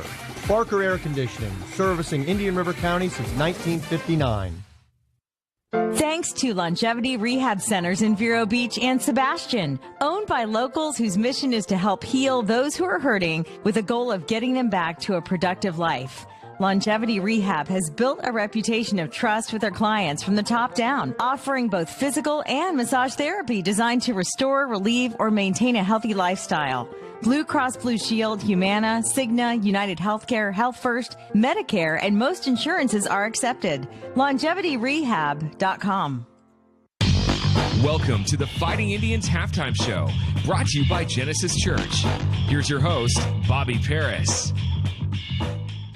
Welcome back for more of Women of Fighting Indians Football. I'm Bobby Paris, and I interview the moms of our senior varsity players.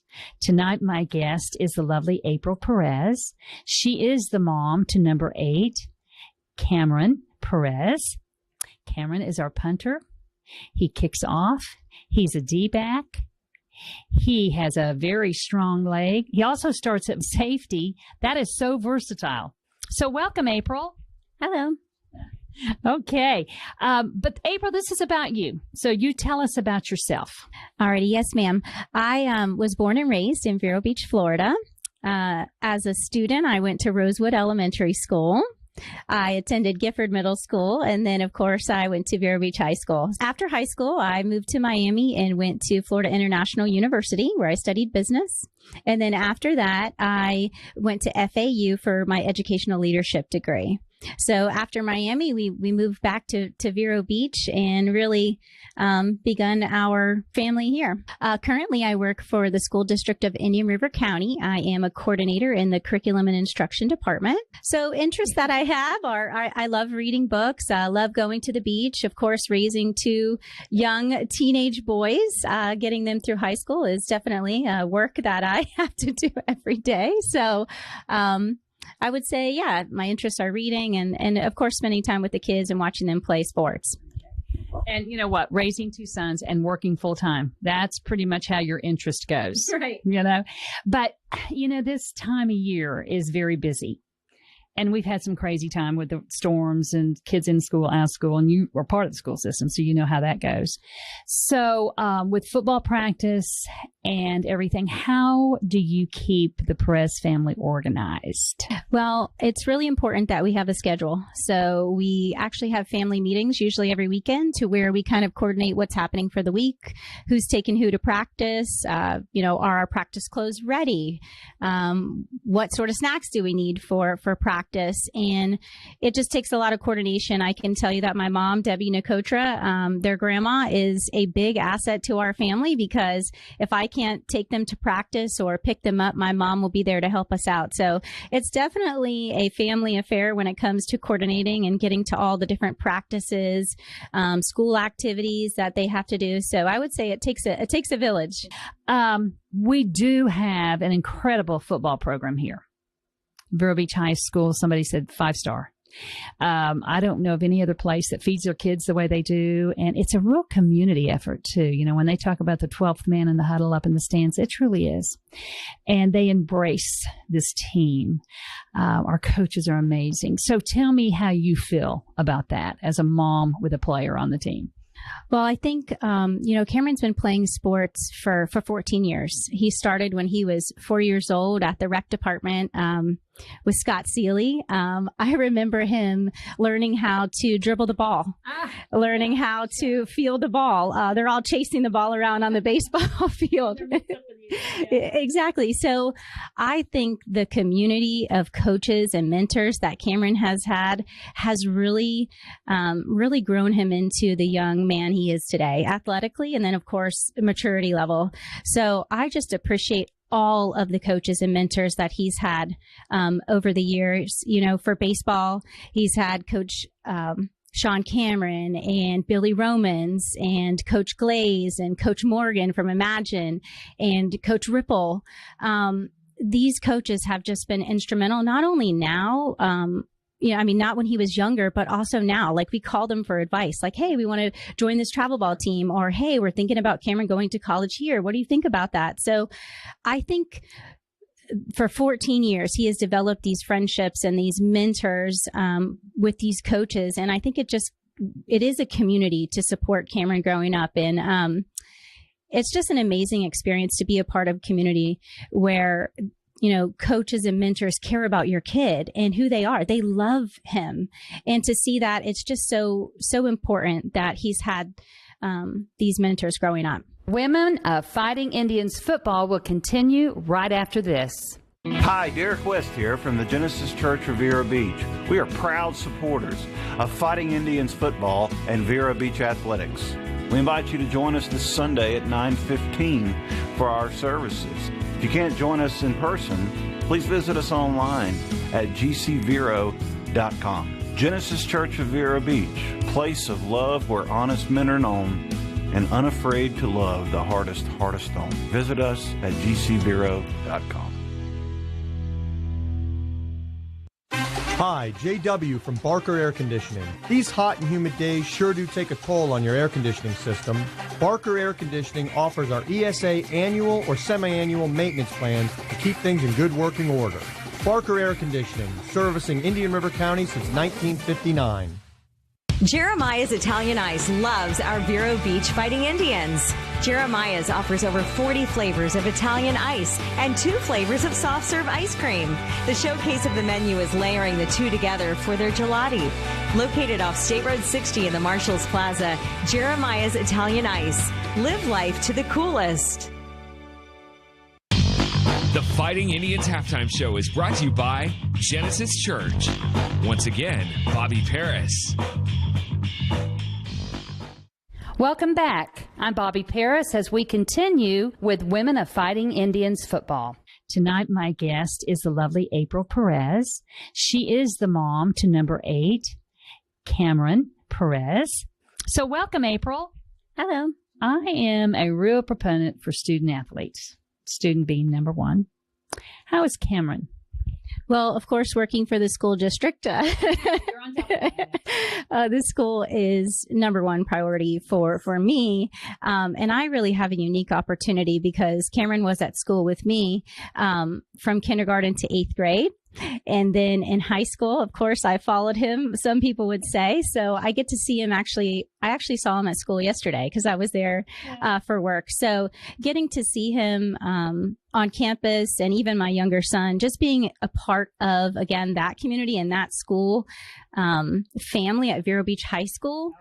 I think that school is so important because that's what he's going to do in the future. It's building perseverance in him, right? Because a lot of the things he's doing are challenging, right? Like they're having to write these long essays. And he's what kind of student? He's yeah, he does well at school. Yeah. Mm-hmm.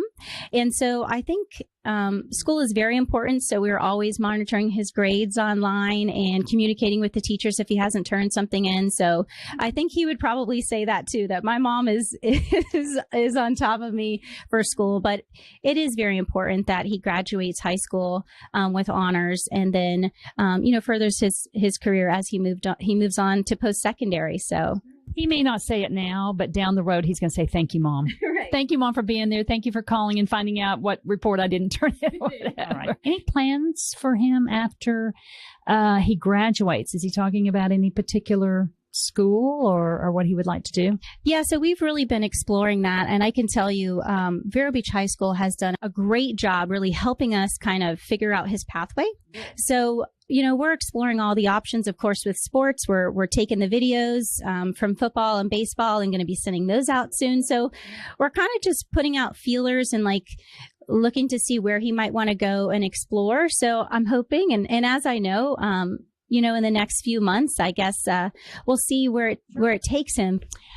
Okay, April. You know what? He is a senior. It's here. I mean, so if you could give just one little bit of advice to the mother of a high school athlete, what would that be? Well, I think what I've been doing is to try to, pace it out and really live in the moment, because this year is already going by so fast. It's October. We're applying to colleges. And so the advice that I would give is to take it slow and, take a lot of pictures and don't put too much pressure on them. Cameron has a lot of pressure coming from football, the, long hours. He has a part-time job, and he also has to do well in school. So really taking the time on the weekends to just talk with him and hang out with him, I think that would be the advice that I give, is that just be there for him and really just be there in the moment. Who would you like to give a shout out to? I would say we do have some family members that are watching down in Miami, which are Cameron's grandparents that are watching the broadcast tonight. And then also our family members up in Georgia who also watch the broadcast. And then, of course, our family and friends that sometimes can't come to the game, like they're watching the game on YouTube as well. So just shout out to all our family and friends that continue to support Cameron. Well, I can tell you this, that it has been a pleasure to get to know the Perez family a little better. And we will be watching number 8, Cameron, as he helps our Fighting Indians to a winning season. And I know you will be shouting loud and proud. And so I'm also going to be watching them for baseball season. Yeah. So there you go. So as we finish this, we say, Go Fighting Indians! Hi, Derek West here from the Genesis Church of Vero Beach. We are proud supporters of Fighting Indians football and Vero Beach athletics. We invite you to join us this Sunday at 9:15 for our services. If you can't join us in person, please visit us online at gcvero.com. Genesis Church of Vero Beach, place of love where honest men are known and unafraid to love the hardest home. Visit us at gcvero.com. The Tripp family, GNC, and the Miracle Mile are crazy about the Vero Beach Fighting Indians and their fans. Joe and his staff have over 2 decades in the supplement business and know all about sports nutrition, along with vitamins, herbs, weight loss, and wellness products. GNC also offers meal replacements and testosterone support and tailors their products to meet individual needs. 562-2450.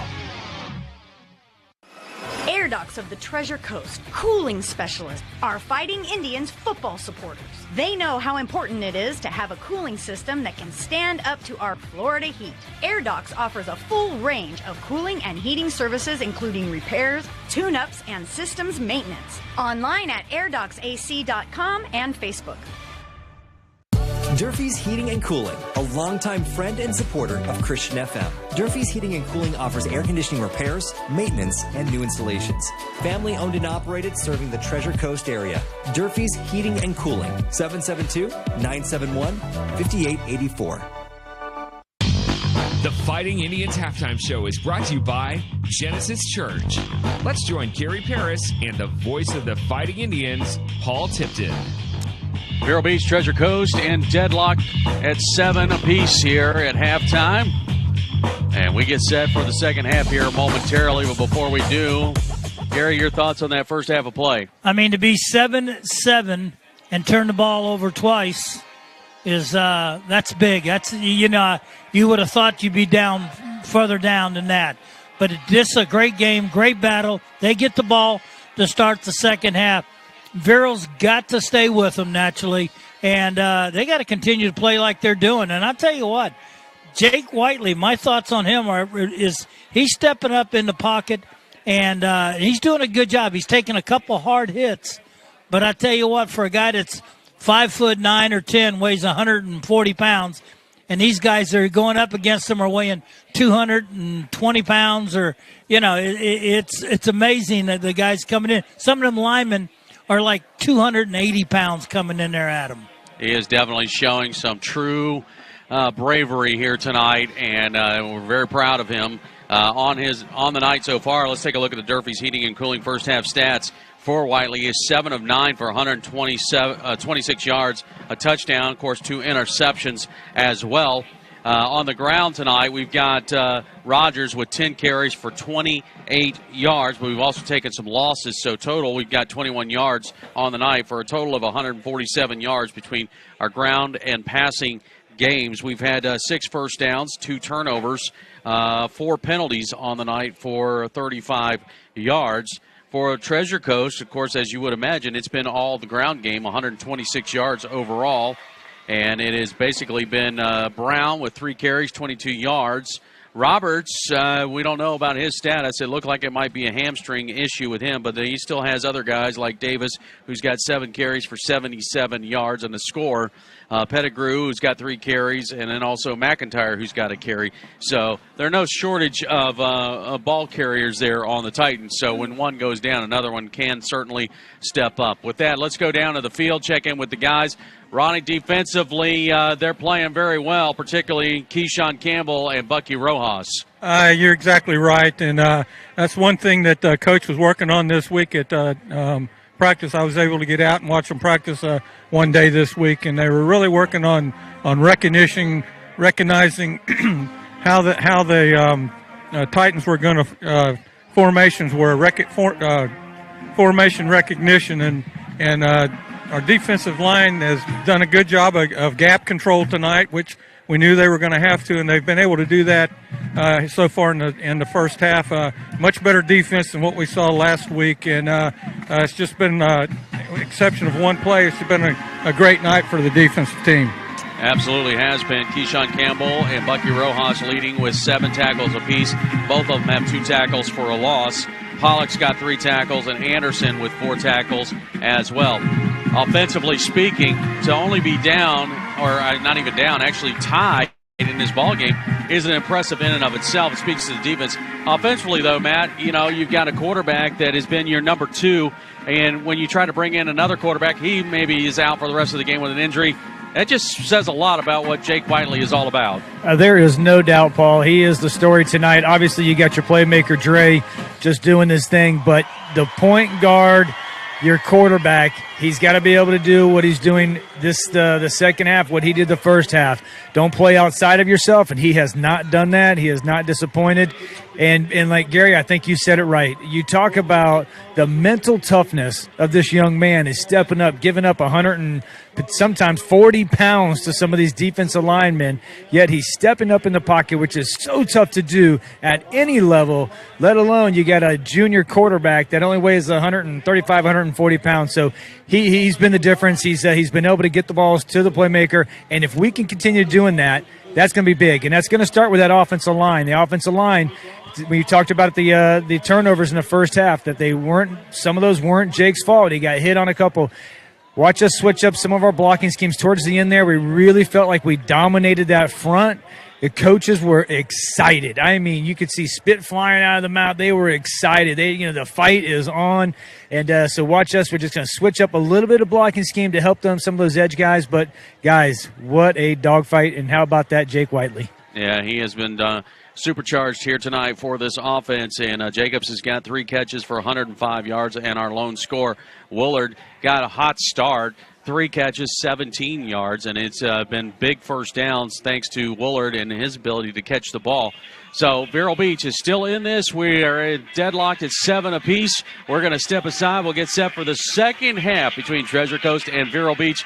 It is the regular season finale for Vero Beach, and we'll talk about what playoff picture could look like in just a little bit. We'll have more. Stay tuned. Hi, Derek West here from the Genesis Church of Vero Beach. We are proud supporters of Fighting Indians football and Vero Beach athletics. We invite you to join us this Sunday at 9:15 for our services. If you can't join us in person, please visit us online at gcvero.com. Genesis Church of Vero Beach, place of love where honest men are known and unafraid to love the hardest stone. Visit us at gcvero.com. Hi, JW from Barker Air Conditioning. These hot and humid days sure do take a toll on your air conditioning system. Barker Air Conditioning offers our ESA annual or semi-annual maintenance plans to keep things in good working order. Barker Air Conditioning, servicing Indian River County since 1959. Since 1980, the Village Beach Market has been that local store on the beach filled with friends that always has something for everyone. And we've been Fighting Indian fans for generations. From fresh baked goods to prepared foods to chef-inspired lunches and dinners, our slogan says it best, simply better. We're online at villagebeachmarket.com. This is Vero Beach Fighting Indians football on Christian FM. Let's join Gary Paris and the voice of the Fighting Indians, Paul Tipton. Back here at the Citrus Bowl in Billy Living's Field, getting set for the start of the second half. Treasure Coast coming in here 3-4. Their 3 wins, though, have been against district opponents. So a win tonight for Treasure Coast would win them the district title as they sweep the district. They would be basically 4-0, and it would definitely secure them a spot in the playoff bracket. For Vero Beach, they come in here 8-1, coming off a district loss to Martin County last week, 28-21. They win tonight, they win the district title, and it will lock them not only into the playoffs, but potentially the number 1 seed of the playoff bracket for region number 3, which can be extremely beneficial because it most likely can ensure you home field advantage as long as you are participating in the playoffs. We'll talk a lot more about that as we get to our post-game show, but right now, this ball game is tied at 7, and we kick the ball off. Squib kick is going to go to the 30-yard line. Treasure Coast covers it. Still pushing ahead, and we'll get almost to the 40-yard line on the return. Yeah, that was by design. Maybe they thought that ours would bounce off one of their guys, and we could recover it. Very similar to what happened last week. Yeah, I was just about to say, it was like maybe give somebody else a dose of medicine we got last week from Martin County. But you give this team very good field position right here. Yeah, they're going to start from their own 39.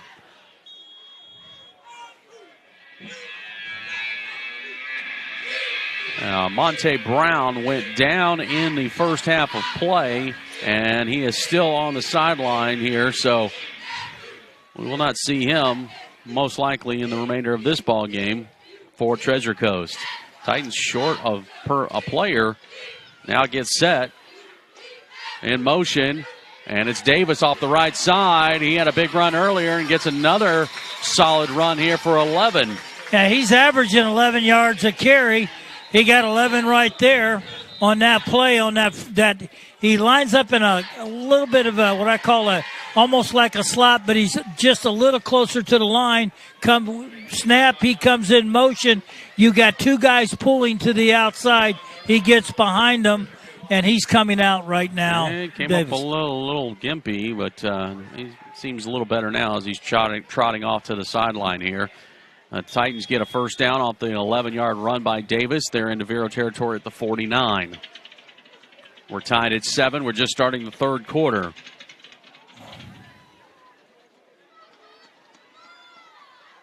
Receiver's going to go in motion. Keeper by Roberts off the right side. And they'll pick up about 3 on the carry. Bring up second down. Anderson up underneath there, getting out from underneath that. Bacon also getting out underneath that big pile. Gary, while we have a moment here, I want to send out well wishes to our video director, Jay Kendall, who's not here tonight. He is over in Okeechobee with his wife, tending to his mother-in-law who just had some surgery. And so I wish her and their family the best, and our prayers are with you. And, Jay, we certainly miss you here, my friend. Speedy recovery. Second down and 8. Handoff, left side, cut back. But nothing happened. The flag's going to come in late. This might be against Treasure Coast as a defense by Vero Beach. I believe they're going to call it on number 75. Is Najee Saffold was the one I believe they're going to call that on. He had our man wrapped around, and the official saw it. Even though we did stop the play, it's going to take 10 yards more back on the play. And certainly want to make it take the yardage for sure here when you're dealing with Treasure Coast, because they do not perform as well when they get behind the chains. Put that ball back to the 40-yard line of Treasure Coast. It's 7 apiece. We're at 10 minutes and 20 seconds to go, third quarter. Davis in motion. Roberts, he's looking to throw. He's going down the field, and it will fall incomplete. Boy, Treasure Coast is wanting a pass interference call, but no flag. I thought our guy down there, and I believe that was, I'm trying to see it. It could have been, I think that's Anderson did a great Xbox. job. Mm-hmm. Turned his head back toward it and screened him away from it with his body. Never touched him.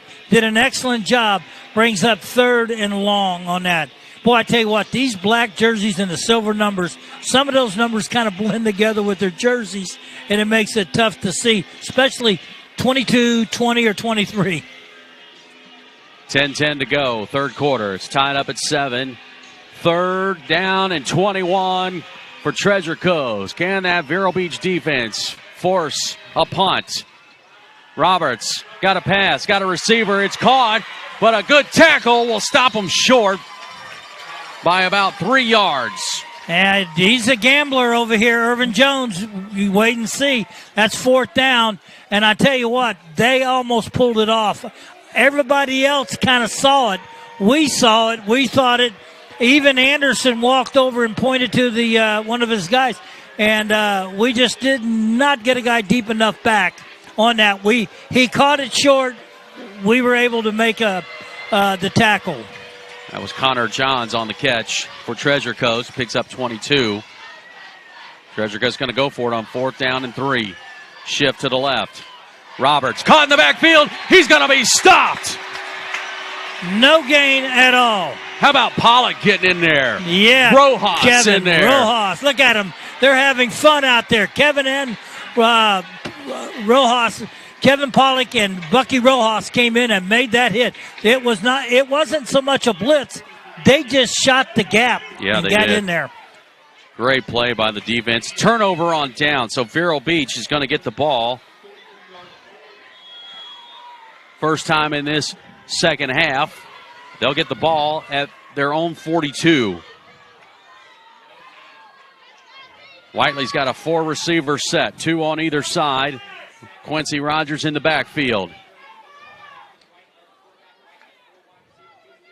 Whiteley looking to throw, fires. He's got his receiver Woolard. Woolard shakes one tackle at midfield, pushes his way towards the 45.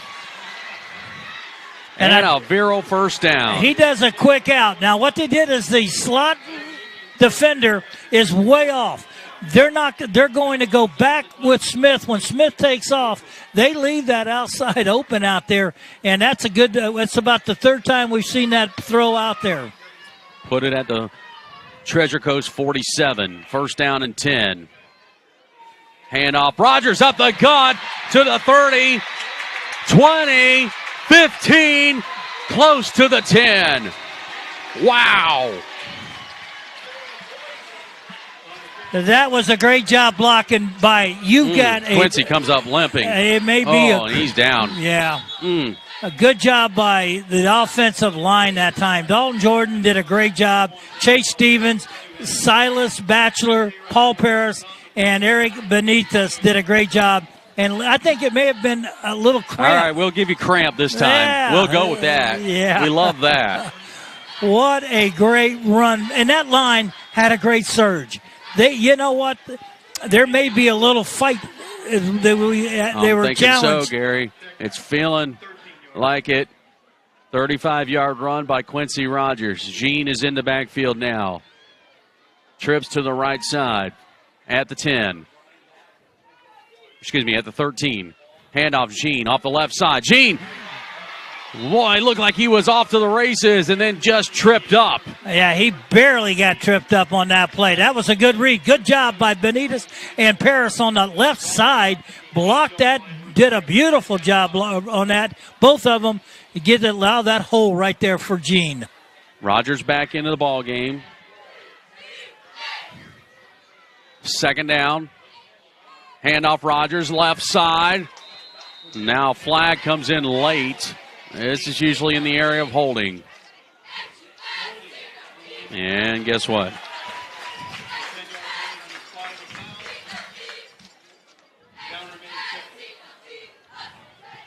Okay.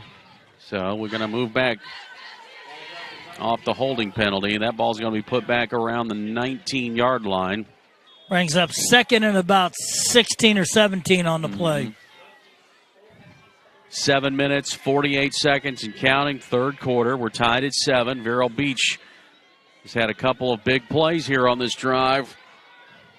But a holding penalty has stalled us a little bit. Let's see if we can overcome it. 2nd and 15. Handoff. Rogers. Oh, he got hit immediately.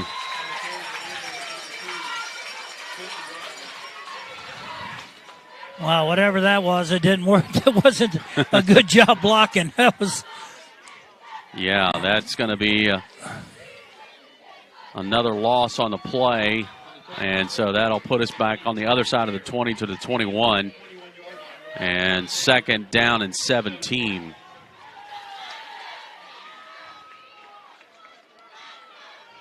Whiteley's looking to throw. Got time, fires, looking for a receiver over on the edge, and a flag comes in. And he was looking for Jacobs over on the far side. Jacobs caught the ball, but now there's a penalty. Let's go down. Matt, what you got? It's interference, but he also caught the ball. What an amazing job by Jake getting outside the pocket. And how about Dre making the catch with a guy draped over him? Wow.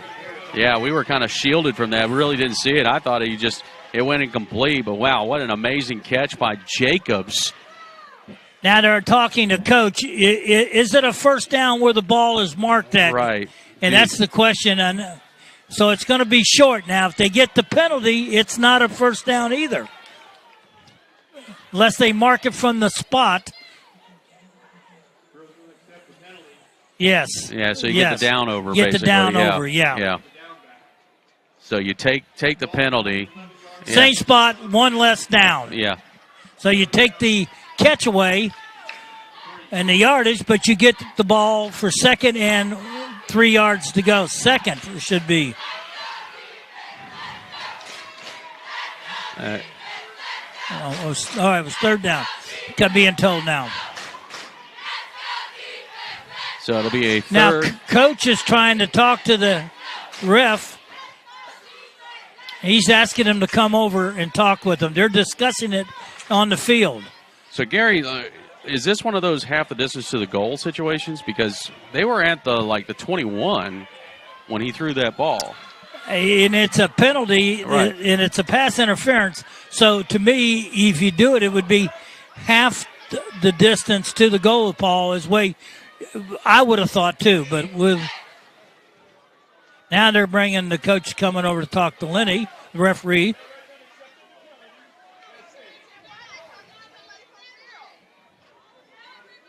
Okay, so it was a great throw by Whiteley, even better catch by Jacobs. And now they're trying to decide, do we take the catch or do we take the penalty, which is a pass interference call. Now they're bringing it back and doing it again.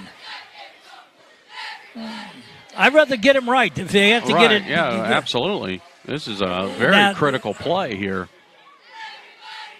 Now that's half the distance. Okay, so it will stay as 3rd down. And it looks like it'll be about a 3rd down and 8 coming up for Vero Beach. All right. Ball at the 7. Whiteley fires towards the corner and almost intercepted. Falls incomplete. Yeah, he tried to go to Woolard, I believe, in the back of the corner. Mm-hmm. That one was not a good throw because, honestly, he was well covered. Yep. I thought he was going to go to Jacobs, who's a much bigger receiver than Woolard and has that bigger body and that can jump. But it was a rollout. It was going to be all right, Gary, so here's something we have not seen all season. Field goal. But I tell you what, in warm-ups, he looked awful good. Looking at a 26, 27-yard field goal try. The ball is up. Wide right. No good.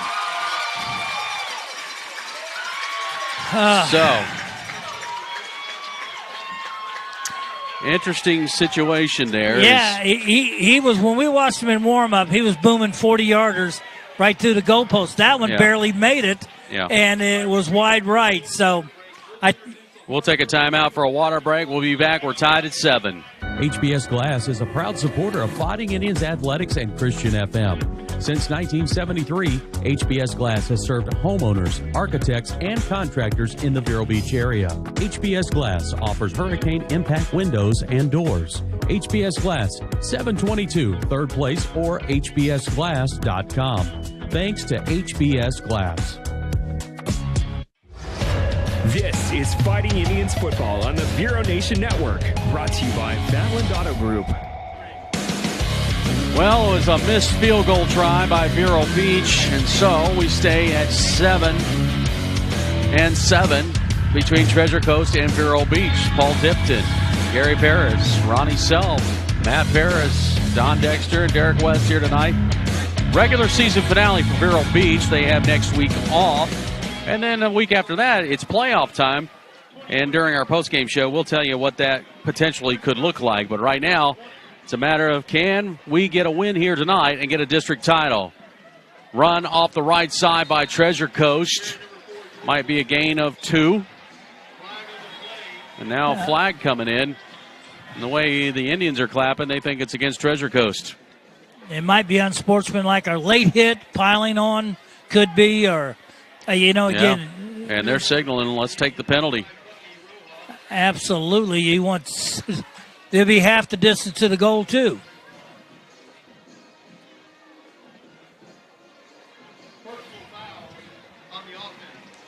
Yeah, personal foul against the offense. Wow, that's going to put them back right about the 10-yard line, I imagine. Yeah. Well, they kicked the ball. We missed it, so it brings the ball to the 20. Right. And that was a half the distance right there. 6:23 to go in the third quarter. It's 7 apiece. Treasure Coast now looking at a 2nd and 20.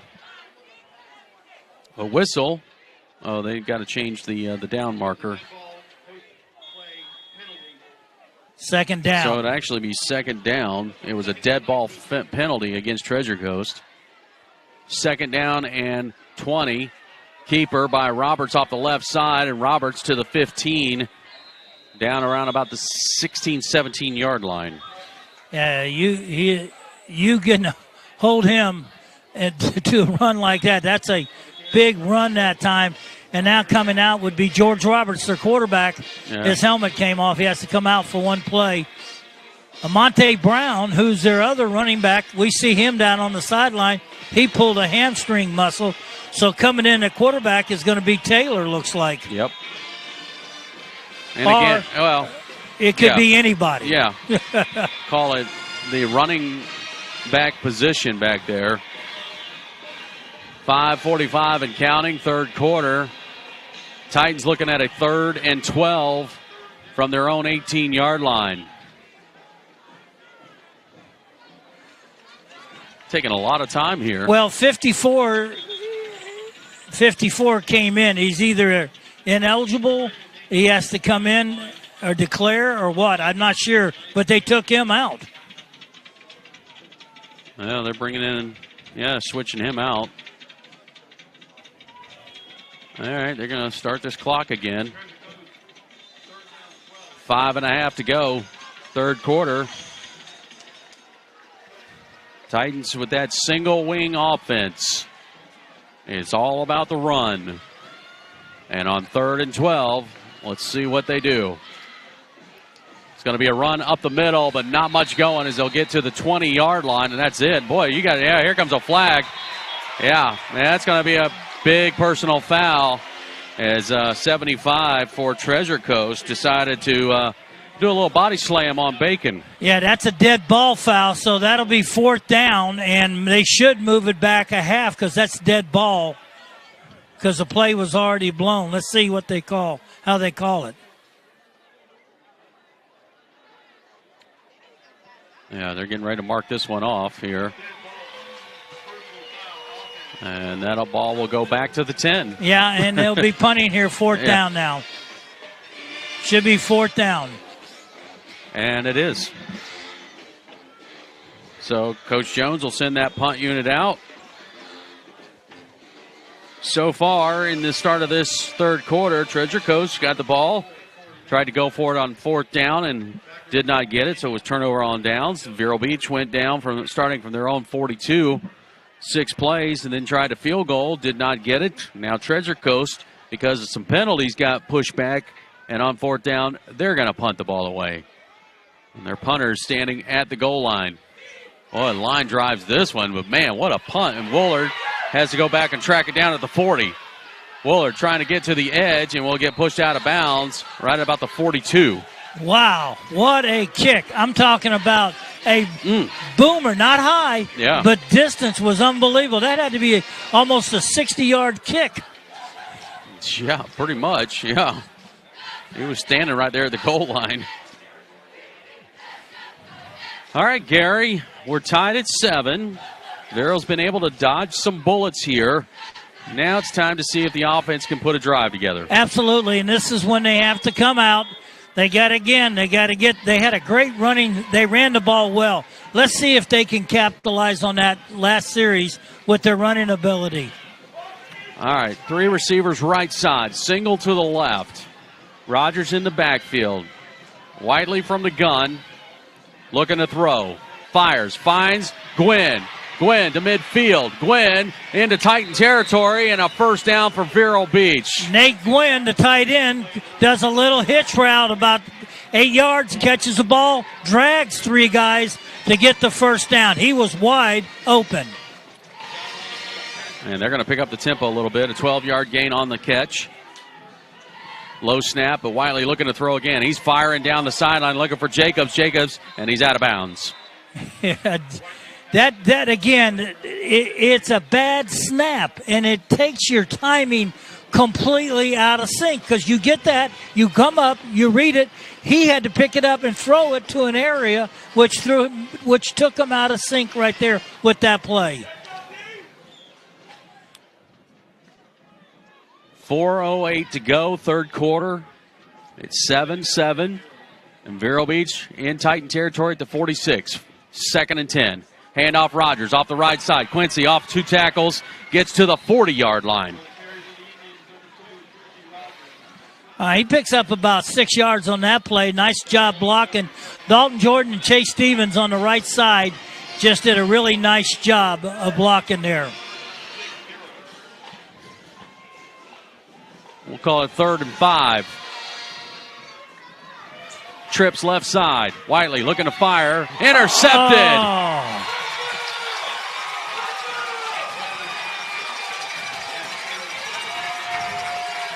Well, he was throwing a quick hitch that time to the inside receiver, and that ball, the linebacker read the quarterback's eyes, and he stepped right in front of Whiteley's pass that time. Again, he was going down. He was going to hit that slot receiver.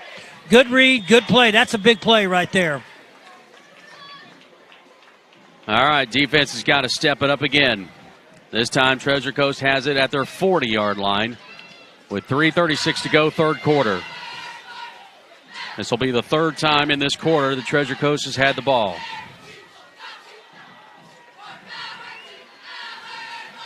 Reverse. Going left side. Flags down. Pursuit by the Indians is awesome, and it's a big tackle for a loss. Now, this is either going to be a holding call, and I would... Yeah, I think we take that one. Where that flag is, that's a big loss. Already it's 6 yards, 5 yards back. 5+ there. Yeah, so I think you take the penalty. Yeah. That'll make it really 10 more yards back. That makes it 1st and 25. Or close to it.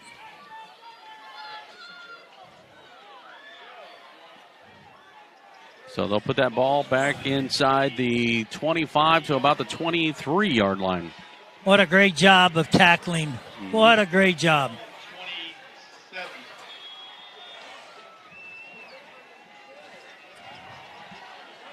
Got to be careful here for the pass. Yeah, first down, 27. Handoff, working the left side, and DJ Williams with a nice tackle, along with Xbox. Yeah, Xbox comes flying in there. And also on that play was Wesley, Donquell Wesley, 22 and 20 from their positions as defensive backs. Read that, come flying up in there. Yeah, Wesley with a great tackle along with Xbox Elijah Anderson.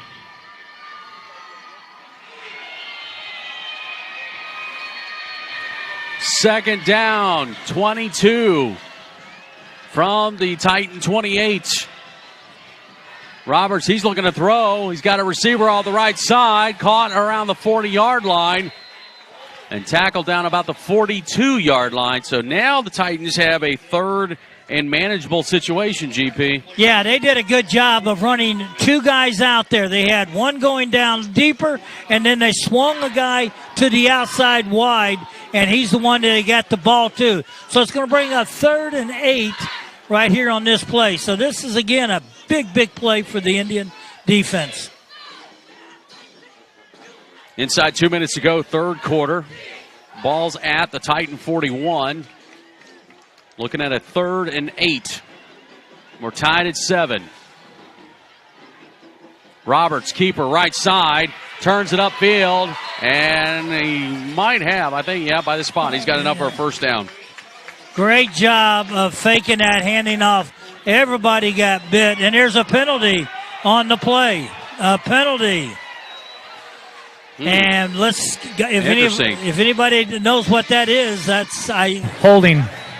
Oh, they're going to call a hold against the Titans. You know, Coach Jay told us that they're historically one of the worst holding teams in the area, and in the past they've been able to get away with it. That is the 7th offensive penalty for the Titans for a total of 60 yards, but that one right there might have been a real costly one as they had a first down in Vero territory. Now they're back to their own 34-yard line, 3rd and 17. Pressure coming. Roberts, he's wanting to throw. Now he's just going to try to run, and he's going to get tackled as Rojas slides through there. Rojas does it again. 4th down and about 12 yards, 13 yards to go, and they're bringing their punter out. Wow, good job defense. Boy, I tell you what, Santucci called it right when he talked about this being a heavyweight battle. And it has been just one shot after the other from both sides. And right now, the Vero Beach defense has held this Treasure Coast offense to force another punt here with 56 seconds to go in the third quarter, and we're tied at 7. Boy, that's a low snap. Ball can almost get away. Boy, they were almost afraid to touch him. And the ball's going to land right around the 30, roll to about the 25. I think he got hit around the 30, agree, 34. Yeah. They're bringing it back. Right about the 28. Yeah, the 28. Yep. Yeah. But did you see that? Did you see that? It was a low snap, and our guys were coming in, and they went, can we tackle that big guy or not? Yeah. If I didn't see it, would you not get paid? We get paid? Yeah. Hey, that was a great kick. That big guy scooped that up like a shortstop. Yeah. And got a line drive off that almost had a spiral on it. Yeah, they're actually going to spot this now at the 30-yard line, Gary.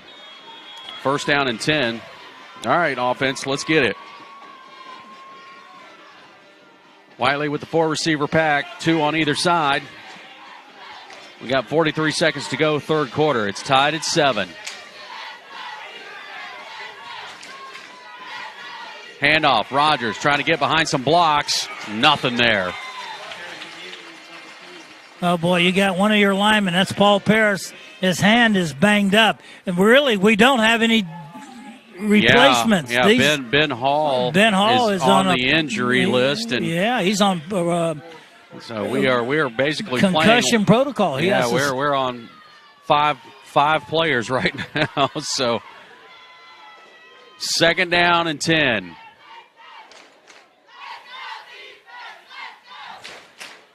They may let this roll out before the quarter ends. We're at 5 seconds here.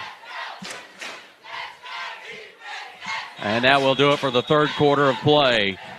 It's been punch after punch after punch. And right now they would call this a draw. We're tied at 7 apiece heading into the fourth quarter. We told you this was a must-see event. It is living up to the hype. Fourth quarter action coming your way. This is Fighting Indians football.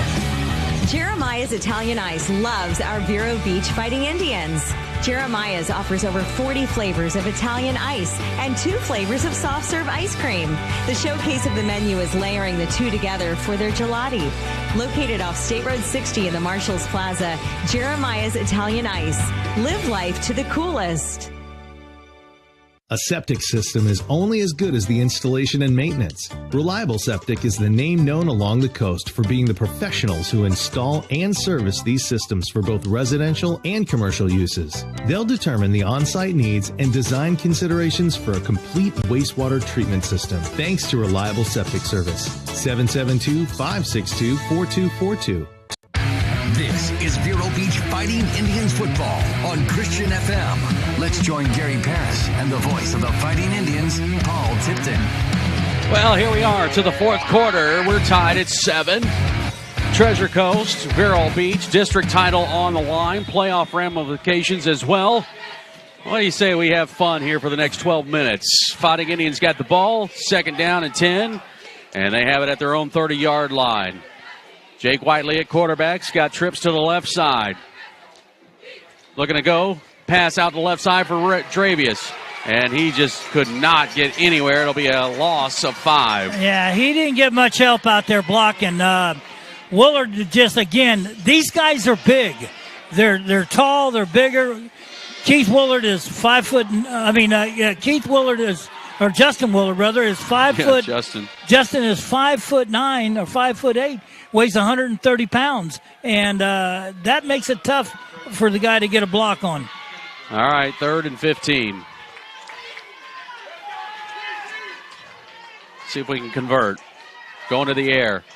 Throwing it right side. Looking for Jacobs. Going for that 50-50. This time, Treasure Coast wins that battle. 4th down. He just, again, he threw it up there for the 50-50, but it was an underthrown. If he could have got it more of a yard or 2, Jacobs would have been down the sidelines. But that's it. That's all you're going to get right now with young Jake out there. And he's done a heck of a job, but that's all you're going to get. You're not going to get that 40-yard or 50-yard pass. So that'll bring Perez out to punt the ball away. Cameron's been doing a pretty good job of punting, averaging 32 yards a punt. Now the Titans are going to send 2 receivers back deep. And Vero Beach is going to take a timeout to talk some things over. We'll be back. A family business for 25 years, Total Golf Cart supports the Fighting Indians and their fans. They're the authorized club card dealer and love to assist buyers to find the golf cart that best meets their needs. They offer both new and used club cars. And Total Golf Cart also has a full service department at 1140 South US 1 in Vero Beach or at TotalGolfCart.com. The Tripp family, GNC, and the Miracle Mile are crazy about the Vero Beach Fighting Indians and their fans. Joe and his staff have over 2 decades in the supplement business and know all about sports nutrition, along with vitamins, herbs, weight loss, and wellness products. GNC also offers meal replacements and testosterone support and tailors their products to meet individual needs. 562-2450. All right, to avoid a delay of game penalty, we took a timeout so that we didn't back up 5 more yards. Perez will get set to punt the ball away. Titans are going to send 2 receivers back deep. Got to cover, Paul. You've got to cover. Perez, good spiral, great booming punt. Sends him back to the 27, 30. And what a tackle by Rojas on the coverage. Wow. Rojas is a player. He's a baller, they call. That's what they, he is all over the place. And, his brother was when his brother played here a couple years ago. And Cheech. Cheech, and he was all over the place then, and his brother doing a good job out there for him. All right, so 33-yard line. That's where the Titans will start from their own. We're tied at 7. 10:57 to go in regulation.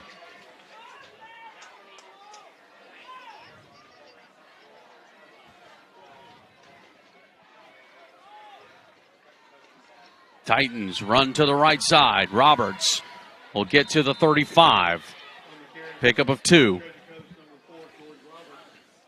Their secret here now is to try to pound it now, to try to take up as much clock as they can and try to get, there you got 2 yards, almost 3 yards. So if you get 4 times 3, you got a first down. And that's got to be it's going to be their philosophy here, is to hold on to the ball and let's just do what we do best. Titans are at the 36. 2nd and 7. Davis, left side. Picks up a yard. Yeah, just a yard on that one. 3rd down. Well, again, Cheech and Galbert does a great job of making hits in there. Bucky, what did I say? Cheech? Cheech. Oh, I'm sorry. We were just talking. How about Bucky Rojas?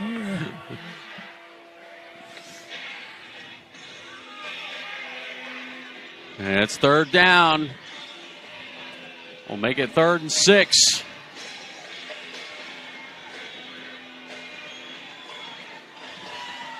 Titans shifting some things around here. They may have to call timeout, too. Yeah, again, they're shifting a lot of players around. Overload to that right side. It's going to be a counter. Flag is down. Staying on his feet and getting to midfield. This will probably come back as Pettigrew with the big run. And a hold against Vero. No, he went the wrong way. He pointed the wrong way. I was about to say. Yeah. And a hold against Treasure Coast. And there's a reason why he got open like that. So, what would have been a first down for Treasure Coast is now going to be a 3rd and long. That ball will be pushed back to the 27-yard line. 9 minutes, 14 seconds left to go in this game. 3rd down and a long 18 yards, 17 yards, maybe 17. And Vero Nation trying to energize his Vero defense. Looking to throw, and the ball's going to go incomplete as he got hit on the throw, and guess who? Bucky Rojas. Brings up 4th down, and defense did their job again. Now, if I'm Keith Woolard, or Justin Woolard, rather, I back up. I'm going to back up a little bit and just to get that ball back. Just back up and don't let it get by you.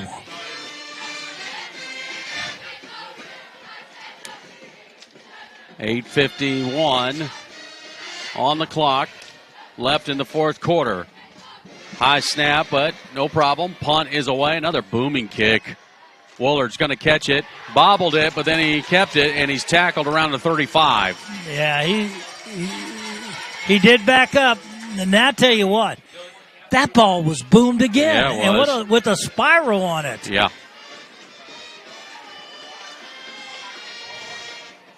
That is a nice punt. 45, close to 45 yards on that punt.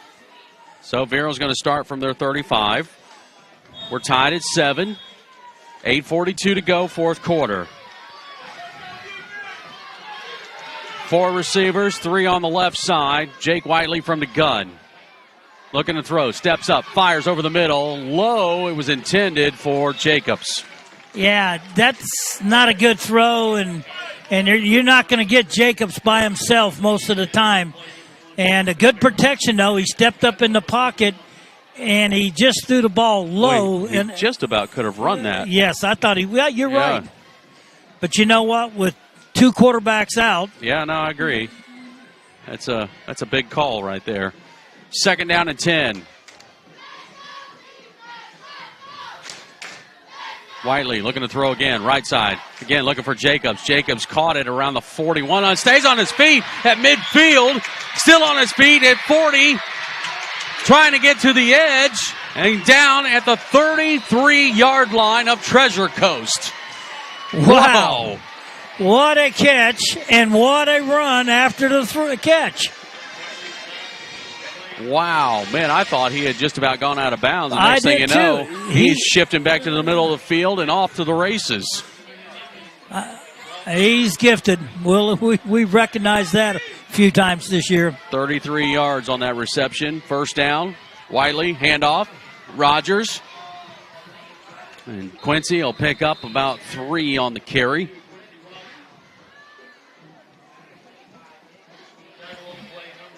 I just wish Silas would get that ball up a little bit. That ball was a little lower snapped in. And again, on your running game, you time it. Now here goes Quincy. Doesn't look like he's healthy. Yeah, and they're going to try to keep him in. Yeah. 7:42 and counting. Oh, they're trying to tell him to go down so they can take an injury timeout. Stop the clock at 7:37.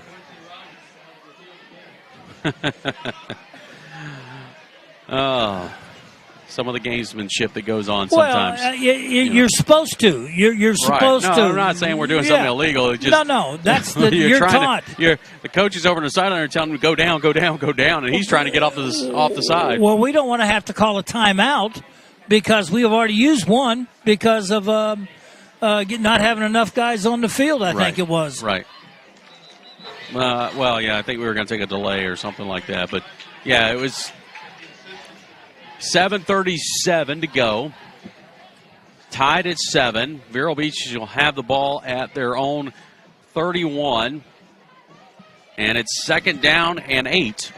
This is a big series here. To me, it's almost as though Vero's got to get us some first downs here and get a shot at going in that end zone. They can't afford to keep trading possessions with Treasure Coast. Twin receivers on either side for 2nd and 8. Gene in the backfield. Whiteley fires. Jacobs. He slipped, but wow. Oh, my goodness. The official that was looking right at him did not blow the whistle. The official in the middle of the field did. I did think his knee went down, but... Of course, Vero Nation does not like that call. No, because he had the first down. He makes a great play, and the official that blew it, hey, he blew what he thought he saw. Yeah, that's. I'm not going to fault the guy because he come running in, even though the other guy didn't. 3rd down and 4. Handoff is Gene, and he's hit. That wasn't even a good play. Yeah, it was a tackle for a loss, and now it brings up 4th down. You got to go for it. Shoot, yeah. This is so looking at a 4th and 5 from the 28-yard line. 4 receivers, Twins on either side. Whiteley looking to throw, firing for Dre. Dre catches it, tries to turn it upfield. And he's got a first down. And he's got it, I believe. No, he's going to be close. Oh, they moved it back. No signal yet. I don't think he got it. Well, they're going to take a timeout here and maybe measure this one. Yeah, that's close, folks. Yeah, it is awfully close. I'm not sure, guys. I'm not sure. Ronnie Self on the sideline says Ronnie's first convinced down. It's first. He's convinced it's first down. But, Ronnie doesn't have them eagle eyes anymore like he used to. He got buzzard eyes now. Whatever that means, but All right, they're going to stretch this chain out.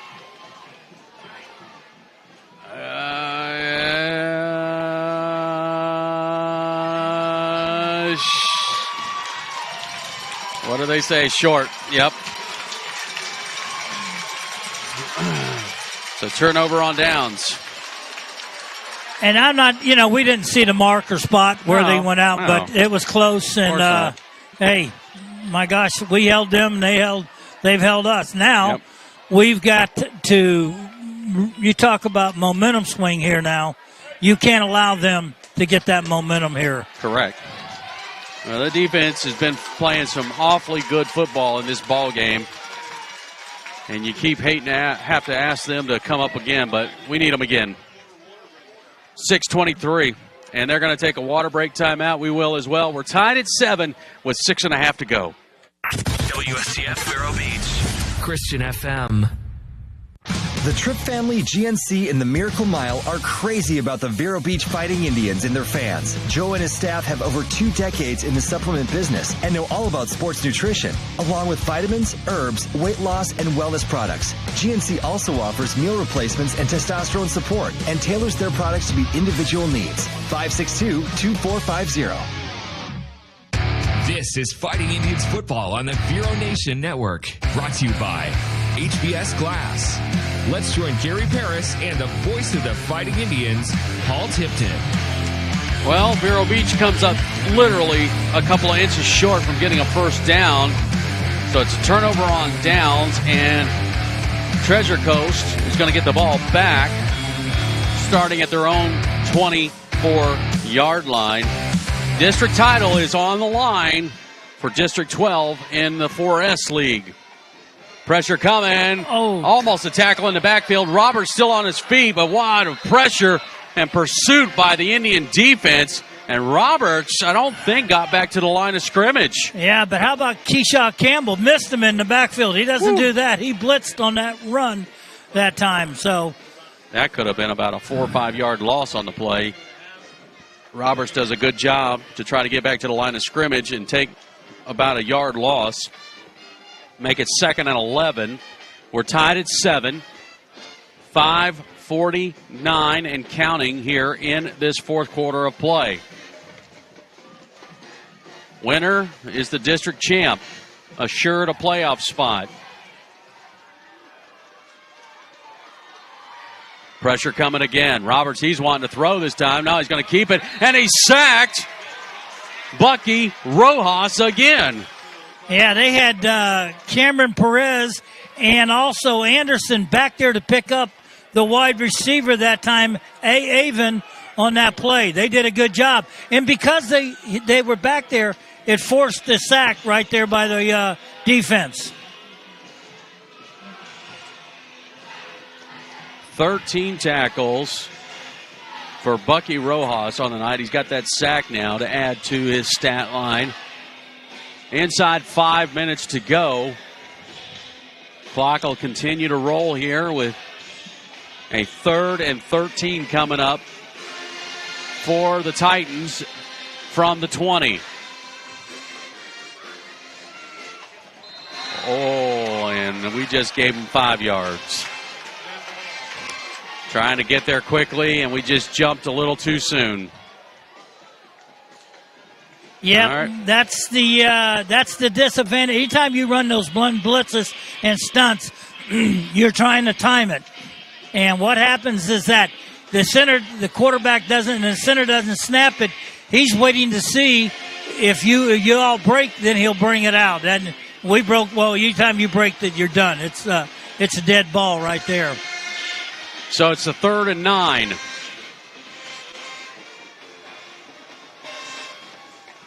Roberts, he's looking like he wants to throw again. Pressure coming. He fires down the field, and he overthrows everybody, and it is 4th down. Yeah, we had that one covered pretty good. They had Avon covered all the way around, and they're going to punt it again with 4:05 left to go in the game. And now here's when you need Justin Willard to be able to get back a little deeper and catch that ball on the momentum. Catch them going forward will be a big. It's big. It's tough to get momentum when you're backing up. So Corey McIntyre, the senior at 6'3", 285 pounds, is their booming punter here. He's getting set for another one. He's standing on his own 10. Woolard standing on the Vero 40. Low snap. McIntyre gets another big one away. Forces Woolard back to the 35, who calls for the fair catch. And that's where they'll put it at the Vero 35. I tell you what, I'm impressed with McIntyre. Me too. That is impressive. A low snap, picks it up, starts it, and it starts out like it's going to wobble, then it starts to spin. 55 yards on that punt. Wow. Inside 4 minutes to go. Fourth quarter. We're tied at 7. And Vero Beach, it's sixth possession in the second half. Where a man short looks like, no, they're trying to get the play from Coach. There you go. Twin receiver package. Handoff is going to go to Rogers, trying to get to the outside on the right, and we'll get to the 40-yard line and a late flag. I think that could be face mask.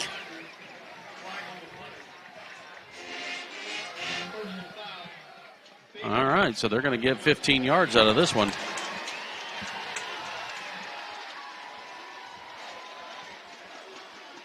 And that'll put us at the Titan 45. And a first down. That was a good run by Rogers. Quincy Rogers on that play right there. He had about 7 yards or so on it, then he got the face mask. All right. Clock continues to tick here at 3:45 and counting. We're first down and 10 at the Titan 45. We're tied at 7.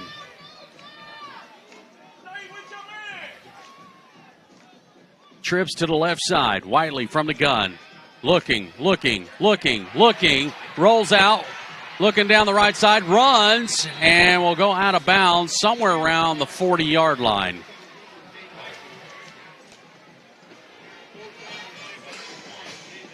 He picks up about 3 or 4. Well, they're going to make a yard. Okay. I'm not sure who he was looking for. Maybe he wanted to go deep again, but he didn't have time. Well, he had time. He was reading it, and he took, you got a clock in the back of your head said, you got 3 seconds to get this ball off. 2nd and 9. Another low snap. Whiteley looking, steps up into the pocket, now forced out left, and he's tackled and near midfield. I'm not sure. There was some confusion on this side about what route to run out here. And I think what happened was Whiteley was looking, and he wasn't sure where the receivers were going. That's going to be about a 3-4 yard loss and make it 3rd and 14. Wow, you hate to get the ball back and then turn around and do a 3 and out. Well, we're at 2:45 and counting. Whiteley on 3rd down and long. He's going to fire, and it's going to short to his intended target, Jacobs. 4th down. I wonder if that ball got tipped because it came out of his hand like a duck flying out. You know what I mean? Just wobbling all over. Either way, incomplete. And that brings Perez back out. Not a good series there for the offense. They had decent field position. They got a first down. Well, the penalty. The penalty put them in good field position at the 45. Yes. And then the sack is what hurt us. Perez gets set to punt. It is away, high, end over end. Could take a Vero bounce here, and does inside the 15 to about the 14. All right, GP, here we go. We got 2:25 to go. We're tied at 7. Treasure Coast has got the ball right at about their 14-yard line. They've got 3 timeouts on their side. So you're looking here is not to allow them to get a big run. not to allow them to get that big run of 30, 40 yards or so. You want to hold them to 3 yards. You want to, just do not allow them to get a big play.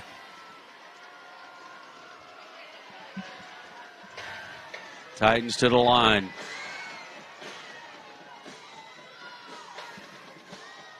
Roberts with the keeper will get to about the line of scrimmage, and that's about it. And bring up second down. Injured Indian on the field. Yeah. That's Galbert. Yeah. Galbert, yeah. Hate to see him go down. He's had a great job. He's done a great job, Gene Galbert. 2:11 to go. We're tied at 7. We'll be back. Christian FM is proud to welcome a new business coming soon to beautiful downtown Vero Beach, Downtown Dipper. Downtown Dipper is a step back in time to an old school ice cream shop, serving 24 flavors of hand-scooped ice cream, a family-owned and operated ice cream shop. Downtown Dipper, opening soon. Thanks to Downtown Dipper for supporting Christian FM and the Fighting Indians.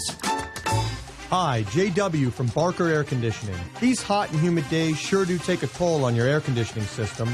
Barker Air Conditioning offers our ESA annual or semi-annual maintenance plans to keep things in good working order. Barker Air Conditioning, servicing Indian River County since 1959. So Galbert, he's getting up. He's being helped. It might be a little bit more than a cramp, it looks like, but we'll wish him the best. Certainly our prayers are with him.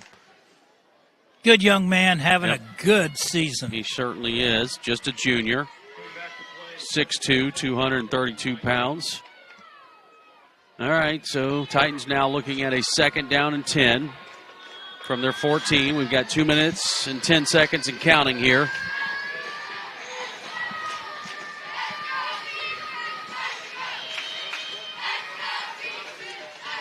Up the middle, off the right side. Roberts just tripped up and thankful as Cameron Perez able to get a hold of his shoe.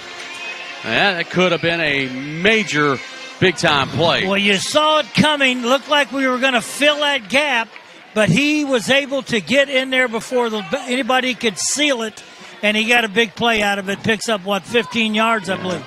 17 yards. 17 and gets to the 31 for a first down, and now a Titan down with an injury.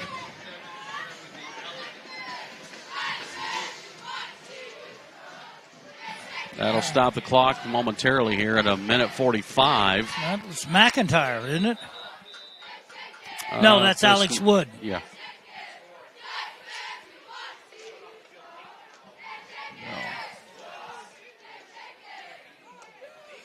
Well, they got one of the guys that's coming in for him is a tight end bod number, and they had to put 72 on him because now he's playing in not a tight end spot or a receiver spot. All right, first down and 10, 31-yard line of Treasure Coast, and the Titans are tied with the Indians at 7 with a minute 37 and counting.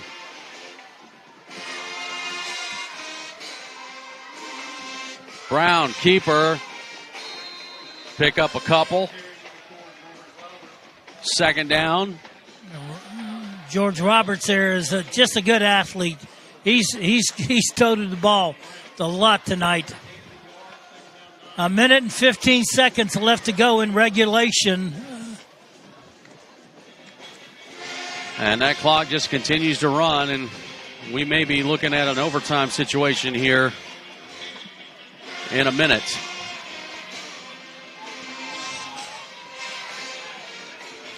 Titans completely content to let this clock continue to roll. Roberts again. He'll pick up another 3-4 on the play. Whistle will stop the clock at 39 seconds.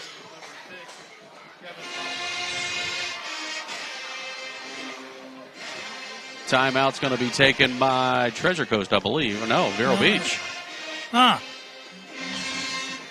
Yeah, and this is interesting because what they were going to Treasure Coast was going to allow it to go ahead and go down. Indians can stop them here. They got one timeout left. Call it, make them punt it if they have to, you know what I mean? Not to go on fourth down. It's interesting to see. So the score for Treasure Coast came early in the ball game. It was Davis on a 48-yard run. A couple possessions later, Vero Beach marched down the field for 82 yards and 3 plays. And it was Vondravius Jacobs with a catch in the end zone for the score. And since then, it's just been trading possessions pretty much late second quarter all the way through this second half. Exactly. Now, this is an interesting player. If the Indians' defense can make a stop here and coach calls timeout, that'll either make them either punt it or go for it on fourth down. And you know, where they could try to run. There's no timeouts after. But this will be interesting, see if we can stop them here. 3rd and 5 at the 36. Roberts again, left side. Roberts got a first down. He's shaking off tackles and will go out of bounds near midfield.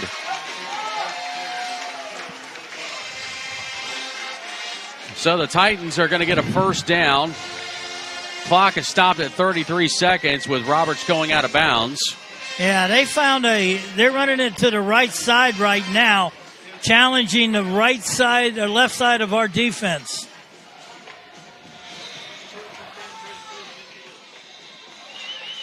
First down and 10 as the Titans make their way to the line of scrimmage at midfield. They're running overload right again. Got to watch for a counter play here. Roberts right side, and he's hit immediately. Gobbled up. Clock is at 25 seconds. I believe they're going to let it run down. Yeah, I think you're right, Gary. They're content playing us in overtime because of their size, correct, and their speed, and they just that's a plus for them. And clock's at 5 seconds. Folks, we're heading to overtime as the end of regulation has come. And this event that we said was going to be a heavyweight battle has definitely lived up to the hype. We're tied at 7. Overtime is coming up next. The Fighting Indians rely on teamwork, and so does Christian FM. One of those teammates is Scott Sporting Goods. Scott Sporting Goods features an array of sporting equipment, including clothes and shoes. They are also the ones that fit our Fighting Indians broadcast team with the Fighting Indians apparel. Located in downtown Vero Beach, 1407 20th Street. Their phone number is 778-0661. Thanks to Scott Sporting Goods. Durfee's Heating and Cooling, a longtime friend and supporter of Christian FM. Durfee's Heating and Cooling offers air conditioning repairs, maintenance, and new installations. Family owned and operated, serving the Treasure Coast area. Durfee's Heating and Cooling, 772-971-5884. This is Vero Beach Fighting Indians football on Christian FM. Let's join Gary Paris and the voice of the Fighting Indians, Paul Tipton. Oh, yeah, folks. We said it was a must-see event, and it is.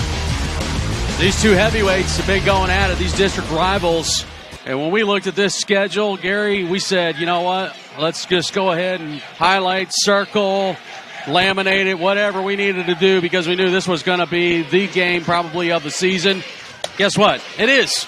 Yeah, you know, I go back to the missed field goal for Vero Beach. That was not a difficult field goal. A missed opportunity, and you don't second-guess yourself and say, okay, it's fourth. We're going to go for it. Your kicker had been warming up, looked really good. Yep. Looked good all week, they said, in practice and all. He gets out there, it's a different thing. It's under the lights, a different type situation, and it was a wide right, kick. And that, to me, right now has been the difference of a really heavy fought game. All right, so we go to overtime. All right, for high school, it's a little different than what you see with college and the pros. High school, they'll line up at the 10. Yep. They have 4 downs. Well, they'll go out and they'll flip coins again and see who the winner of the coin toss gets his choice of playing defense or playing offense. And then you get 4 downs. Each team will get If you score in 2, then you get to kick the extra point and go for 2. Then they give it, turn around, flip it to the other team, and they have to score. They have 4 downs to score, and then make the extra point if you do it. So it keeps going just like that till a winner is there. All right, so they're working. I guess this is part of the overtime. They've got still 35 seconds left on the clock, I guess, before they'll do the coin flip or whatever. But okay, Gary, we're pretty sure we know what Treasure Coast is going to do. I think they'll take defense. Well, I'm saying like whenever they line up for offense, you know what they're going to do. Yeah. They're just going to run the ball. Absolutely. Okay, for Vero Beach, we haven't been in this situation yet in overtime. But we have been around the 10-yard line. So what do you think? What do you think as far as plays? I really, we haven't. We've had a couple nice runs with Quincy, and I just, to tell you the truth, you got a young quarterback, and you're asking him to make some plays in here. The good thing is he can get the ball to Jacobs as much as if they'll allow him to get it in there. But again, I haven't seen. This is the most we've seen Jake Whiteley in a game. He's had some good series. He's had some bad series. He's looked tough. He gets in there. He fights hard. And I'm going to tell you something. He's a fighter. And he'll get down here and he'll fight. And you're asking me a question. I don't have the answer because I'm not sure how good a running team we are. I know how good a running team they are. Well, we're going to find out here momentarily. We're going to be heading down towards the west end of the field. And Treasure Coast decided to take offense first. Did they win the toss or did Vero?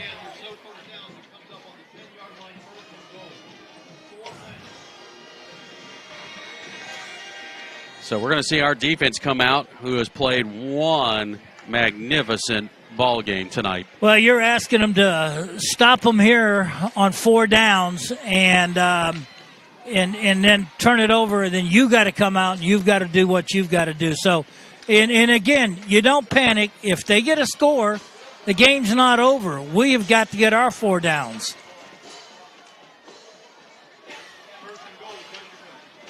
All right. Line it up at the 10-yard line. Score is 7-7. We're in overtime. Treasure Coast, Vero Beach. The Titans are at 3-4 overall. Their 3 wins are district wins.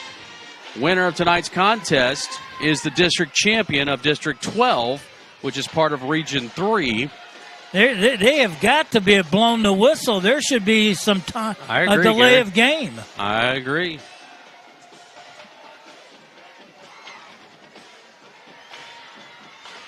Timeout's going to be called, and a flag comes in at the same time. So they'll wave that flag off as he got a timeout. Yeah, Gary, you were right. They were close. Yeah. And so that's it, right? Just the one timeout. That's right? it. They don't have any timeouts left in this overtime here. Not the way you want to start your overtime opportunity here, as it seemed like there was quite a bit of confusion. Well, they were trying to get the right personnel in the game, and they didn't have it. They had 2 quarterbacks in there. They had Taylor was in. He wasn't supposed to be in there. Roberts was going to be. He's the quarterback that takes the snaps, and he was in. All right, let's get them back out there. Put that ball down at the 10-yard line. Let's line them up. Roberts off the right side, bouncing off tacklers, but nothing going there as the Indians stack it up. It'll be about a 3-yard gain on the play. Actually, they gave them 4 yards. It sure did. Wow. Yeah, that's a generous, but I probably have more accurate than what we were thinking because he got a good push from his offensive line. All right. All that really matters is can they get into the end zone or not. That's second down. Yeah, it's second down. Look for the same play. Look for some kind of same type play. Or you might see him start that way and hand off that reverse back to the left. Put it at the 6. 2nd and goal. Trying to go with the up back. Pushing. And the defense stands them up, but it'll be inside the 5 to about the 3. Yeah, they tried to hit the big guy, 44. Yeah, that's McIntyre. McIntyre with another jersey on, 285 pounds. Brings up 3rd down. It's still 2-down territory here for them. 3rd and goal at the 3.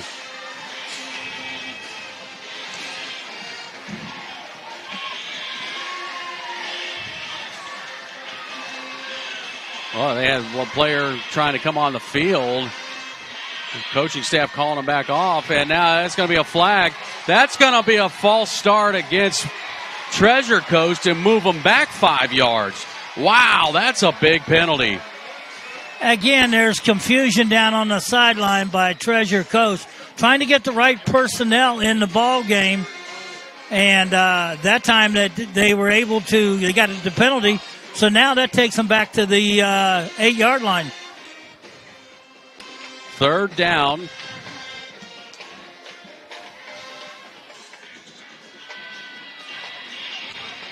Third and goal at the 8.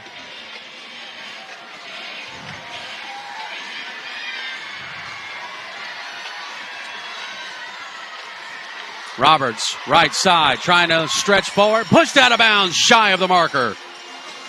Now it's 4th down, and it looks like it's going to be on about the 3-yard line. And what do? The 4-yard line. So they're going to bring their field goal team out. All right. And it looks like this is going to be Jermaine DeLeon, who is 1 for 1 this season. He's left-footed. When we were watching him kick, he was nailing the ball too. Made it from 26 yards. This one, 21. Kick is up. And no good. It goes off to the right. It hit the goal post, the upright post, and the Indians now go on offense, knowing all they got to do is score a touchdown or a field goal. All right, overtime. It's fun. It's exciting. Let's see what Vero Beach can do now as they'll go out with the offensive unit and go to the 10-yard line. And it looks like Coach Jay doesn't want to waste any time. He's going to bring Jesse Lewis out right away. Oh, boy. All right, Jesse, you're ready. Well, we're trying to make sure we get all of our personnel out there, right? Yeah, you got to have everybody. Lewis, 26-yarder. Snap is there. The hold. The kick is up. It's good. It's good. It's good. Vero Beach District champions beat Treasure Coast 10-7. Jesse Lewis, 26-yard field goal. How about that? Unbelievable. I'm going to tell you, that thing fought its way to get over. Wow. Excitement at the Citrus Bowl as Vero Beach wins over Treasure Coast and is the district champion. 10-7, the final score. We'll step aside. Roy Bell Grading Services postgame show is up next. Thanks to Roy Bell Grading Services for sponsoring Fighting Indians football and the Fighting Indians postgame show. Roy Bell Grading Services is locally owned and operated, providing services to this area for over 37 years. Roy Bell Grading Services offers services such as land clearing, grading, laser grading, and complete site work. Hi, my name is Chase Bell. My family and I support Fighting Indians football and Christian FM. Go Indians! No job too small or too big. Roy Bell Grading Services. We roll the earth. 772-473-4559. Christian FM can put this game on the radio thanks to the support of businesses like Chuck Bateman State Farm Insurance in Vero Beach. Chuck's goal is to create an atmosphere where customers can talk about what's important to them. He's also a huge supporter of our local chapter of the Fellowship of Christian Athletes. Chuck's phone is 567-1106 or chuckbatemaninsurance.com.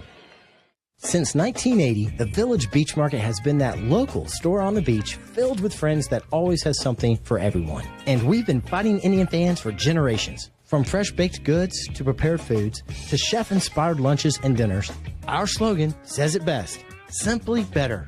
We're online at villagebeachmarket.com. Caps Pizza and Pub, a proud sponsor of the Fighting Indians and Christian FM, serving Vero for over 35 years. Caps offers Italian cuisine, including pizza, strombolis, calzones, hot and cold subs, plus wings. A family-owned and operated business, John and his staff are happy to serve. Caps Pizza and Pub, 725 27th Avenue Southwest, Vero Beach, 772-770-2277 or capspizzamenu.com. Welcome to the Fighting Indians postgame show presented by Roy Bell Grading Services. Wow.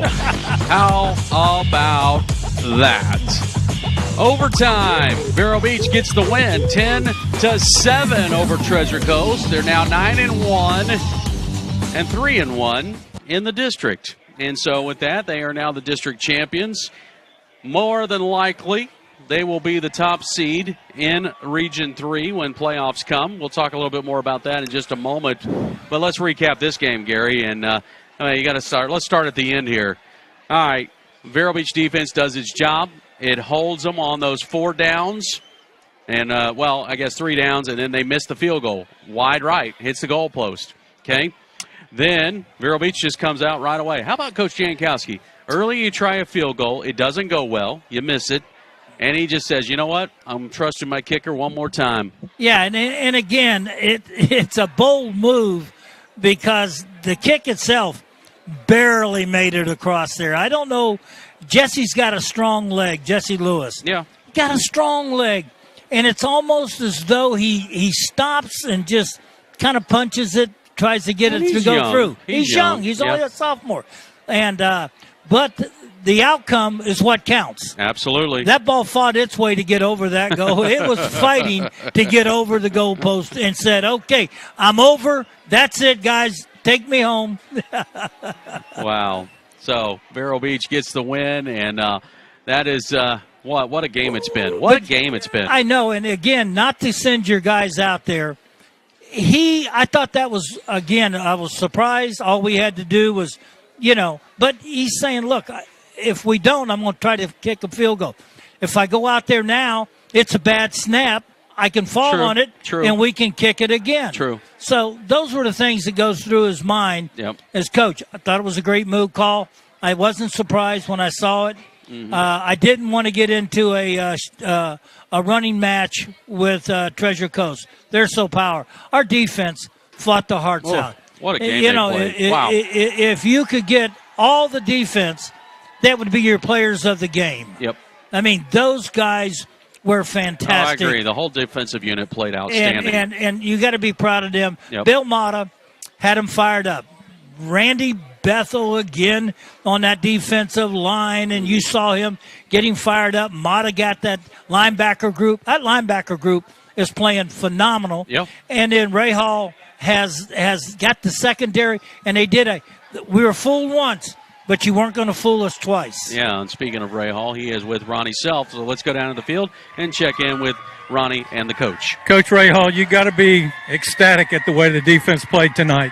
Yeah, I'm ecstatic for this team and the resilience that it showed coming off a tough loss last week where we feel we didn't play our best, and we made it, just struggled a little bit with certain things physicality-wise that we needed to fix, knowing that we were coming to play a physical team, probably the most physical team around, this week. So I'm proud of this whole team. Everybody's stepping up, guys making plays on both sides of the ball.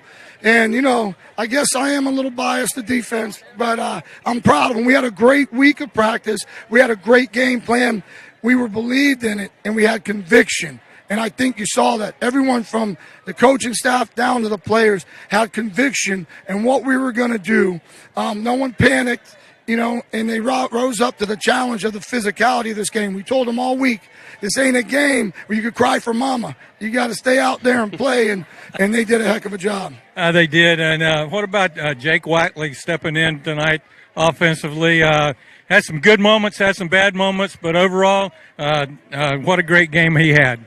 You know, Jake's a great kid, great player, comes from a great family, and it was exciting, you know, to see him. He comes to practice every day, works hard. He's got some experience. He's been in. He's done some things. So to have to step up tonight and manage the game the way he did, I couldn't be more prouder of him. I think we had a speaker today at prayer breakfast who talked about how he was a walk-on. And then when his time was called, he reaped the harvest. And I think you saw Jake's been planting and planting and planting throughout his whole career and got a chance tonight to reap that harvest. He did, and, you know, it's just a great night for him. Great night for the football team. But getting back to our defense, we almost completely had to change our defensive philosophy. Going from a 3-man front, we went to a 6-man front most of the night tonight with a lot of movement up front, especially in the first half. And the boys worked hard at that this week. I know I was out there Tuesday and started practice. They didn't look real great at it, but repetition, and I think they got it down pat. Yeah, they did. You know, we went in Sunday meetings and had an idea, you know, of what we wanted to do, what we thought could work, and well, you know, some late movements, some different things that we were looking to do, you know, to go from a 3-high to a 2-high, but then we went back and we were able to manage the game pretty good. We jumped into a couple different fronts. We jumped into a couple different defenses. But again, it was about conviction. All week they believed. We practiced in pads yesterday. Normally Thursday's a walkthrough. We had a physical practice on a Thursday to kind of prepare and get ready for it. Film watching, guys like even today, it was just a different type of focus. Walkthroughs today, you know, were tremendous. Film watching today was tremendous. Guys dialed in on their keys, and they did a heck of a job reading their keys. They did, Coach, and we want to congratulate all the coaches tonight for getting our boys ready to play a really tough game tonight. And we get a week off to get some guys healed up and hopefully get them back on the field. And the way it stands right now, we'll be here in 2 weeks. How awesome is that? That was big for us, and we knew that. That was a big thing that we want. We love playing. Vero Beach is special. We don't like going away from Vero Beach. So to be able to play back here has been awesome. I appreciate everybody's support. You know, we love it. We love the community. We love Christian FM. And, you know, I need Gary Paris to will the Knights to a victory against Cincinnati tomorrow. All right, Coach, back to you.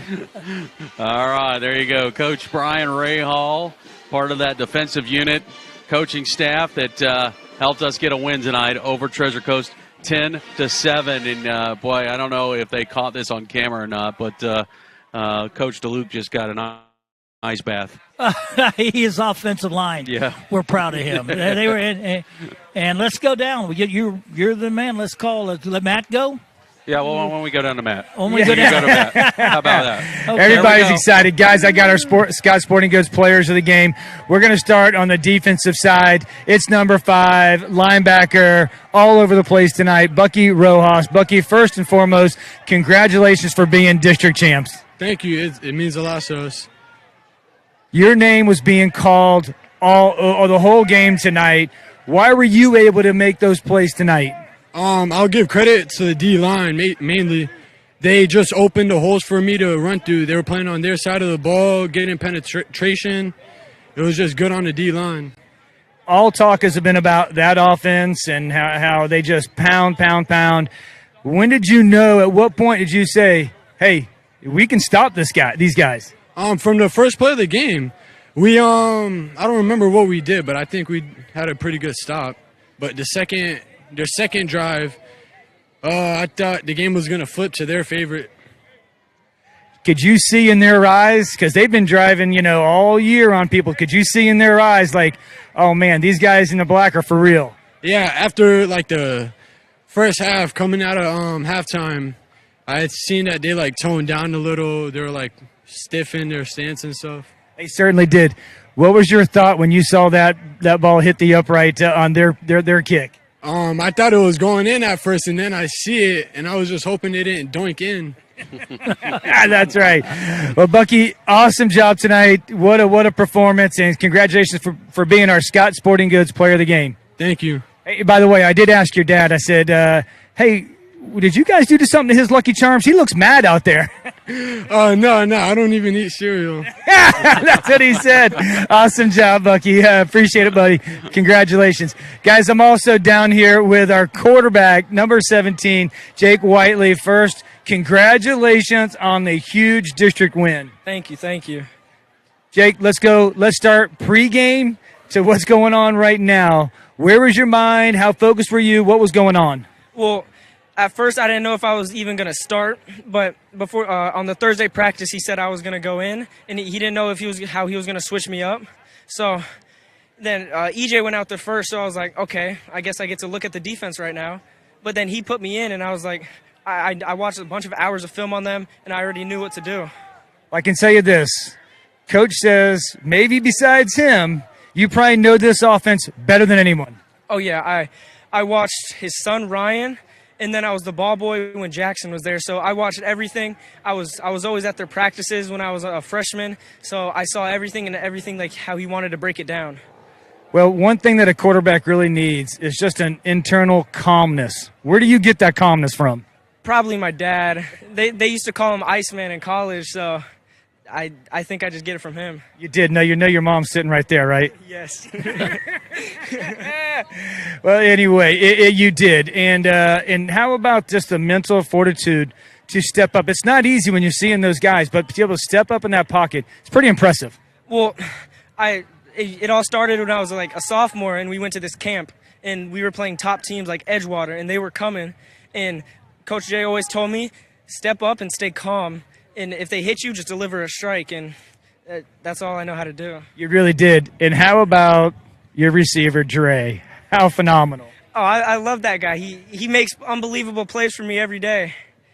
Well, hey, you stepped up in such a big way. This is one of those dreams come true. And I just want to say congratulations, 1-7. You are our Scott Sporting Goods Offensive Player of the Game and District Champ.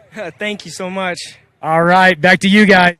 Bucky Rojas, Jake Whiteley, our Scott Sporting Goods players of the game that helped Vero Beach get that win tonight over Treasure Coast 10-7 in overtime. We'll talk more about that game and get you set up for what's coming up in a couple of weeks. We'll be back.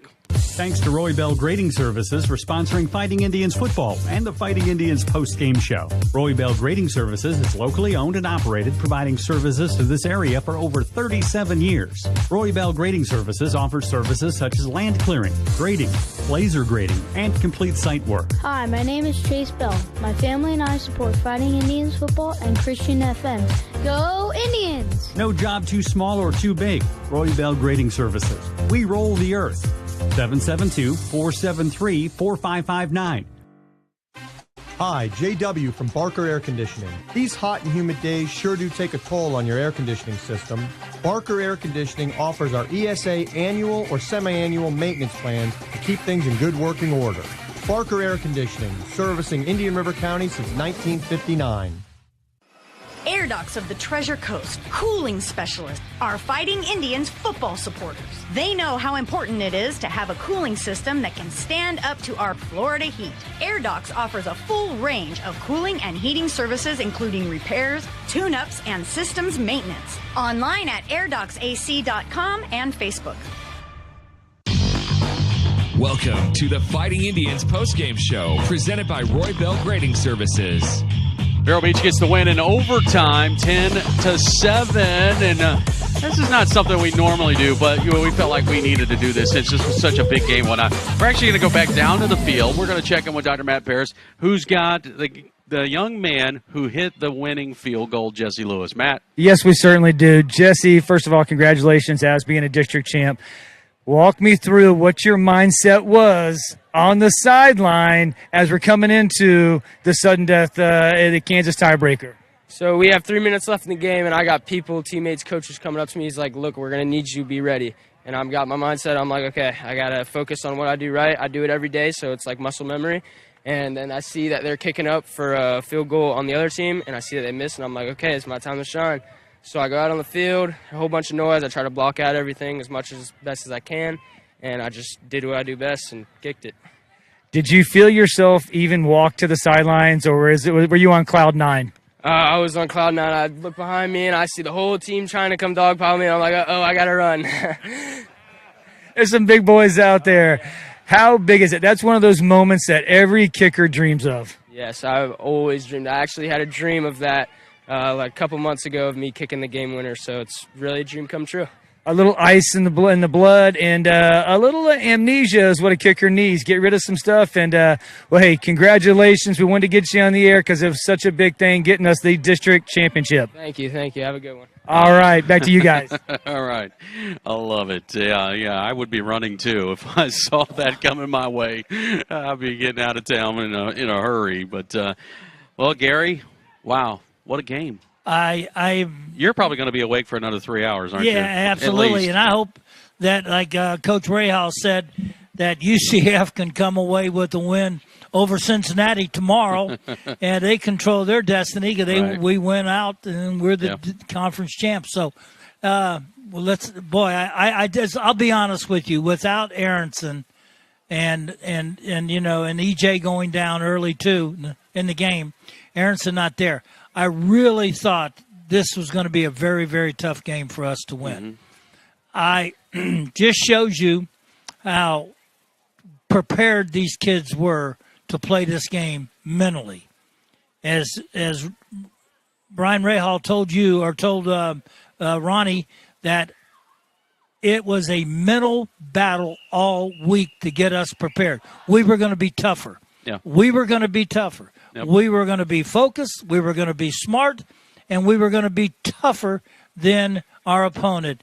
And that showed tonight. And as our defense, I'm going to tell you, I can't say enough good things about this defense. This defense was phenomenal tonight. I mean, they threw their bodies in there. I mean, it's a good thing we got next week off because those guys are going to need to recruit, Paul. And that's a great effort. Well, let me kind of piggyback on what you're saying there because I've got some interesting numbers here for you, and this is part of our Durfee's Heating and Cooling final stats of the game. So defensively, Bucky Rojas, 13 tackles, 2 tackles for a loss and a sack. Keyshawn Campbell, 9 tackles, 2 tackles for a loss. Elijah Anderson had 2 tackles. Here's the one stat I think I'm most proud of right now. Our defense only had 3 penalties for a total of 25 yards tonight. That's amazing because I think they had 12 or 13 penalties themselves. They did. And that's a sign right there. Now, I'm not taking anything. Coach Jones is a very good coach and all. Oh, yeah. But sometimes you just get that undisciplined and you see it happens. And a game can be won or lost because of penalties and turnovers. We gave them the turnovers in the first half. We did. And they gave us the penalties in the game. Well, let me give you the final tale of the tape here.